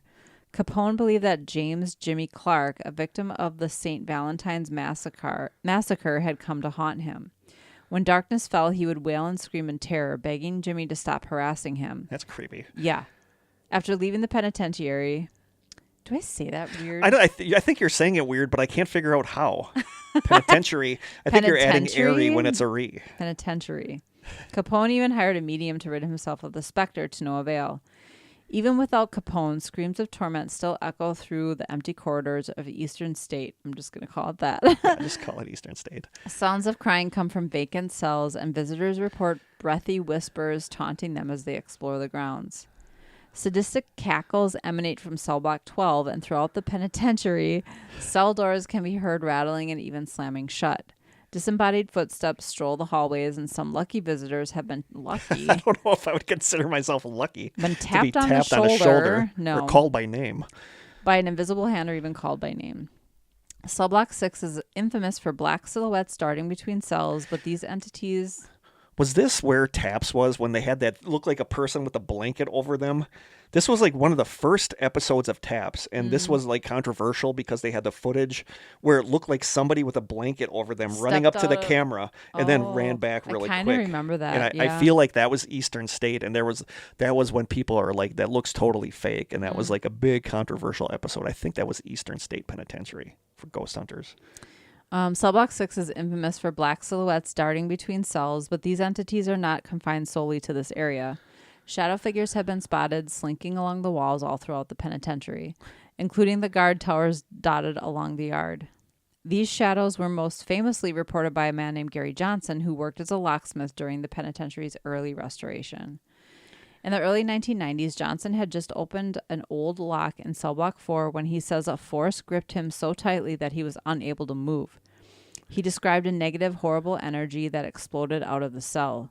He said tormented faces appeared on the cell walls and that one form in particular beckoned to him. But tour guide Ben Bookman says, quote, "It's a lot harder to find a believer than it is to find a skeptic here. We at Eastern State do not claim that the prison is haunted. We run a haunted attraction." Bookman says the staff does not like to exploit the prison's darker image. Most people making TV shows come in looking for ghosts. That's not the story we tell. Inmates were real people. These were people's lives. 70,000 people spent time here. We're not going to glorify it, and we're not going to make fun of it. Today, Eastern State Penitentiary is open from 10 a.m. to 5 p.m. Wednesday through Monday for self-guided audio tours. I would love to do that. I would totally do that, too. Tickets are available for purchase online for $21 That's not or that bad. at the door $23. Yeah. For thrill seekers, Eastern State also hosts an annual Halloween event featuring flashlight tours of the penitentiary hospital, 5 haunted houses, and more. I would Nice. totally do that. What do you think number 1 is? Oh, gosh. Like, it's I don't basically know. an entire area. I don't know. I was here. I have a picture of Cindy and I sitting on a bench in winter in the snow out here. Think war, Civil War. I don't know. Gettysburg. Oh, Gettysburg. Like Oh, the duh. entire Yeah. area of Gettysburg is haunted. So that is number 1 on our list of haunted places, Gettysburg. This actually comes, I'm not even going to read these. I have 5 different articles this all came from. The 12 most haunted places in Gettysburg, Pennsylvania, most haunted spots on the Gettysburg battlefield. Like Gettysburg is like Yeah, hotspot a for hot spot activity. that like a must. That's like a bucket list paranormal place. And I have a bunch of the different areas here. Holy moly. Yeah, this is all the areas around Gettysburg that are supposedly haunted. I'll start with A, Devil's Den. Any place named Devil's Den isn't going to be good as it is. This comes from the Civil War Ghosts article. Devil's Den is the name given to a rocky ridge covered in large boulders south of Gettysburg. On July 2nd, the den would earn its keep as belonging to the devil himself. On that second day of the Battle of Gettysburg, the small area surrounding the rocky formations bear witness to intense fighting as part of General Robert E. Lee's flank attacks. I don't know much about the Battle of Gettysburg. Like, I'm not a history guy when it comes to war and battles. I just know Gettysburg was pretty bad. The Den was one of the few battles that were won by the Confederacy, and the battle for the Devil's Den laid to rest 1,800 of their own soldiers as well as 800 Union troops. The Den sits between a western running ridge and a marshy valley. Major Daniel Sickles decided last minute that the marshy fields were where they should stand their ground, which later became known as the Slaughter Pen due to the lives taken hidden in the tall grasses. Today, the Devil's Den holds true to its name, clinging mercilessly to the souls that were claimed there. The boulders themselves hold marks of soldiers' foot traffic and gunfire. Visitors to the den report seeing soldiers in Civil War uniforms appearing and disappearing as soon as they are spotted. Others have heard the resounding noise of cannon fire, running, screaming, gasps, and garbled words described as if the spirit was choking on blood. You might also run into a friendly fellow wearing a large floppy hat. One of the most popular ghost stories of Gettysburg, this young man generally helps tourists compose the perfect shot on the battlefield, even stepping into the frame for a photograph or two. As soon as the shutter snaps, he disappears and never appears in the photos. He might just be one of the most famous Gettysburg ghosts. Don't be surprised, however, if your camera or smartphone mysteriously stops working or the fully charged batteries suddenly drain, a common occurrence at Devil's Den. B is Sachs, S-A-C-H, Sachs Bridge. Built by David Stoner in 1852, this now picturesque bridge hides some of Gettysburg's darkest secrets. The bridge, located just off Pumping Station Road, was used by both Union and Confederate soldiers throughout the Battle of Gettysburg. One horrific occasion gives this bridge its paranormal allure. Seeing as though most soldiers in the Civil War were young men, nothing more than teens and young adults, adornment of their posts were often seen. On this occasion, 3 Confederate soldiers tried to evade the battles by donning Union garb and marched with the North across Sachs Bridge. Their charade did not last long, as they were soon to be discovered as Confederates and were made an example of on this very bridge. The 3 men were hung from the bridge's thick wooden support beams, the executed soldiers being a warning for all Confederate troops passing through the bridge. These days, the bridge serves as a beautiful backdrop for engagement photos, family outings, and fishing. But come nighttime, when the sun falls below the trees, the bridge strongly reminds visitors of its bloody past. Witnesses have come forward with reports of disembodied heads and faces under the bridge. Pictures have captured apparitions of soldiers still marching across the wooden pathway, even in death. A strong odor of cigar smoke is also reported. Of course, with its proximity to the battlefields at Gettysburg, the sound of cannons and gunfire is also a common occurrence at the bridge. I would love to visit Gettysburg and do investigations there, but it's such a sad history, and it's like such a dark history. C is Gettysburg College. Gettysburg College served as a field hospital for both sides during the Civil War, and as a result has a storied history of hauntings. The most terrifying of these stories date back to the early 20th century. 2 college employees entered an elevator, pushed the button for the desired floor, and waited, but the elevator malfunctioned, taking them straight to the basement. When the elevator doors opened, the women saw a bloody Civil War operating room with doctors working feverishly to save injured and dying soldiers. As a doctor saw them and walked towards them, the elevator doors closed and it moved to another floor. The 2 employees, accompanied by a security guard, returned to the basement minutes later to find nothing. That's creepy. Yeah. Something about elevators unnerves me. Yeah, I don't know what it is, but there's something about elevator. Like any stories that involve elevators like unnerves me. Campus life at Gettysburg College is often intertwined with the supernatural. Students and faculty regularly report mysterious occurrences, objects disappearing or shifting places, lights flickering inexplicably, and an undeniable presence of unseen energies. Sightings of soldier apparitions are not uncommon, but the campus lore doesn't end there. The tragic tale of the Blue Boy, an orphan who met a chilling fate on a freezing winter night, lingers. His haunting visage is said to occasionally appear in the windows of a dormitory, a spectral reminder of the college's somber history. D is the Jenny Wade house. Jenny Wade actually never lived in this house. It was rented by her sister Georgia. Georgia had just given birth just 4 days before the Battle of Gettysburg. Jenny, her mother, brother, and a neighbor boy had gathered there to support Georgia and the new baby during the battle.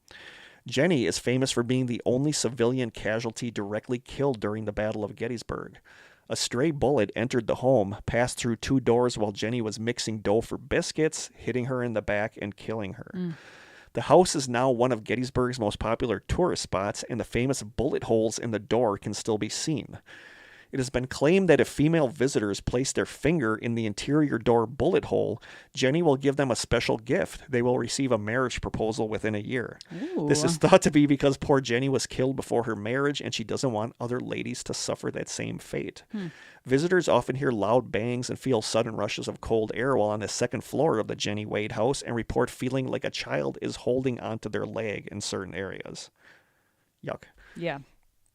Ick. D is the Farnsworth House Inn. The Farnsworth House Inn building was once used as a hospital after the Battle of Gettysburg and now serves as a restaurant and bar, bed and breakfast, and a top Gettysburg ghost hunting site. The cellar offers a, quote, mourning theater, complete with an antique coffin, yikes, and an upstairs window is believed to be where the sharpshooter was positioned that took the fatal shot that killed Jenny Wade. Visitors to the historic bed and breakfast tell stories of hearing strange noises emanating from the attic and singing coming from the basement. One of the most well-known spirits is a former nurse named Mary, who is still doing her sworn duty by trying to help and comfort those ill or injured. There's also the spirit of a little boy named Jeremy who was killed in an accident and is spotted regularly around the inn and is often heard sobbing in his former room. The house was originally built in 1810 and was used to shelter Confederate sharpshooters. To this day, there are still around 100 visible bullet holes in the brick wall. Wow. That's crazy. Yeah. And E is the Cashtown Inn. Cashtown Inn has become infamous because it was where the first soldier was killed during the Gettysburg portion of the Civil War. According to the property's current owners, the inn is incredibly haunted. They have a collection of photographs dating back to 1987 right up until recently, which show strange orb of lights and even had skeletal figures showing up. Guests at the inn have also reported hearing unexplained banging on their doors, lights being switched off by unseen hands, and doors being locked or unlocked seemingly by themselves. One of the strangest examples of paranormal activity reported here is that some guests have returned to their rooms after a day out only to find their suitcases neatly packed with no explanation. And that is Gettysburg. It's like, hey, time to check time out. to go. Gettysburg has to be crazy haunted. You know, it's just, there's been so much bloodshed there and so many people killed young. And like, I would love to visit it, but at the same time, that's like a dark, sad place. So there you go. There are some haunted places around Pennsylvania. Pennsylvania does have a lot. Pennsylvania has a ton. Like, Pennsylvania is a fascinating state. Like, I love Pennsylvania. I loved being there. I would love to visit there again. Never been. We'll add that to our Strange Sessions tour of the country's haunted spots. Yeah. But yeah, I have a picture of Cindy and I sitting on a chair somewhere in the Gettysburg Memorial, like a battlefield place. I don't really remember exactly. So there you go. What time are we looking at? I'm guessing about 2.5 hours. Well, yeah, but we had like 17 minutes of banter before the official episode started. So I don't know, like 2 hours, 20 minutes. Okay, we did not have a question. We don't have a new question. So if you guys have a question for us to answer, please send it to us. Okay. Or ask me in person, even if I know you in person. Yeah. You know, ask us a question. But I only have one song choice. People liked your song. Yeah. Did you see the comments? I did, yeah. I have one song choice. I just did this one because you guys have heard me talk about this song. It's my all-time favorite song. I love this song. But this is a different version. Okay. So some of these comments that show up on YouTube under this version of the song, somebody writes, quote, "This is one of the most underrated songs ever, period." Somebody else writes, quote, "I love the lead singer. He's got great stage presence and the voice of the lady doing the chorus. Wow." Somebody else writes, quote, "God, the emotions. This was the best time of my life." Somebody else writes, quote, "This is probably my favorite song ever. If I ever get a band together, it would be something in this style for sure. Absolutely love it. Astounding." Somebody else writes, quote, "I didn't think they could ever top their recorded version, but this is a stunning live performance of the song." Somebody else writes, "I don't think they could ever top the recorded version, but this is a stunning live version of the song. So underrated. 4 fantastic albums. They are so much more than this song, but still, it's a banger." Somebody else writes, quote, "I effing love this song so much. I don't know why, but I keep coming back to it." Somebody else writes, "I remember getting this album in 1999 because I love the cover. So glad I did. This group is probably the most underrated of our time." Somebody else writes, quote, "This is what happens on the rare occasions when an entire band just kills it." Somebody else says, "Finding this song is like bumping into an old friend." And then somebody else writes, "This performance just exudes pure, beautiful happiness. And it is my favorite song of all time. Brand Van 3000's song, Drinking in LA. This is a live version from Null Part Allure," which I think is like a Canadian place. Okay. But it's a live version of the song Drinking in LA, and it is so, so good. Like, I love this song. I can't explain why. I don't know why it's my favorite song, but it is 100% my favorite song, and I love, love, love this live version. You get to see everybody in the band. You get to see the 2 girls that do Jane and I can't think of her name right now, but they do the background vocals. You get to see the singer. You get to see the girl that does the chorus, who is an amazing singer, Stephanie. It's such a good version of the song. I will post the YouTube video of it, and it is Brand Van 3000's live version of Drinking in LA. All right. That's all we got. Cool. Our camera shut off. Yeah, I said something about the temperature, which we never had a problem with before. But it's been running for 2.5 hours. So yeah, maybe that's the long limit. time. Maybe that's the limit. So I think that's all we got. I feel like this was a long episode. It is. It's a long episode. Hopefully it's already 20 to 10, and we're usually like into the side sessions. Hopefully by now. you guys like it. Let us know what you think. Squonk, we love you. Don't be sad. Squonkster. And I think that is it. We are going to slide now to the side sessions. Do the deets, though? Talk about the deets. Let me scroll down for that. Email us at thestrangesessions@gmail.com. We are on Instagram, where Krista does a great job, and we love our Instagram listeners at The Strange Sessions. Please send postcards and snail mail, because we haven't gotten anything recently. Even the person with the Milwaukee person with the clown. If they're from Milwaukee, still send us something. That. We haven't gotten anything. Even if something creepy, we'd be happy with. Maybe not super creepy. To The Strange Sessions, P.O. Box 434, Manitowoc, Wisconsin, 54221-0434. You can send a message, a voicemail. You can call our lonely phone line at 920-443-9602. And you can send listener stories to thestrangesessionsstories@gmail.com. I really have to pee, so we have So to do wrap I. this Oh my up. gosh. I've been chugging my coffee and the Hank's caramel apple soda. Pee my pants pretty soon. Thank you guys so much. Oh, I'm looking at the camera and there's even nobody there. So thank you guys so much for listening. Yeah.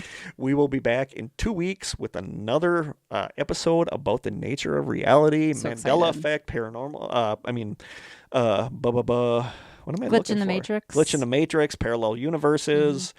Simulation theory, all that fun stuff. So thank you guys so much for listening. We love you guys. Thank you for still giving a crap about us after all these years. And when our camera cuts out. And when our camera cuts out, we don't run a tight ship here. You guys know that. It's a real loose ship. It's sinking.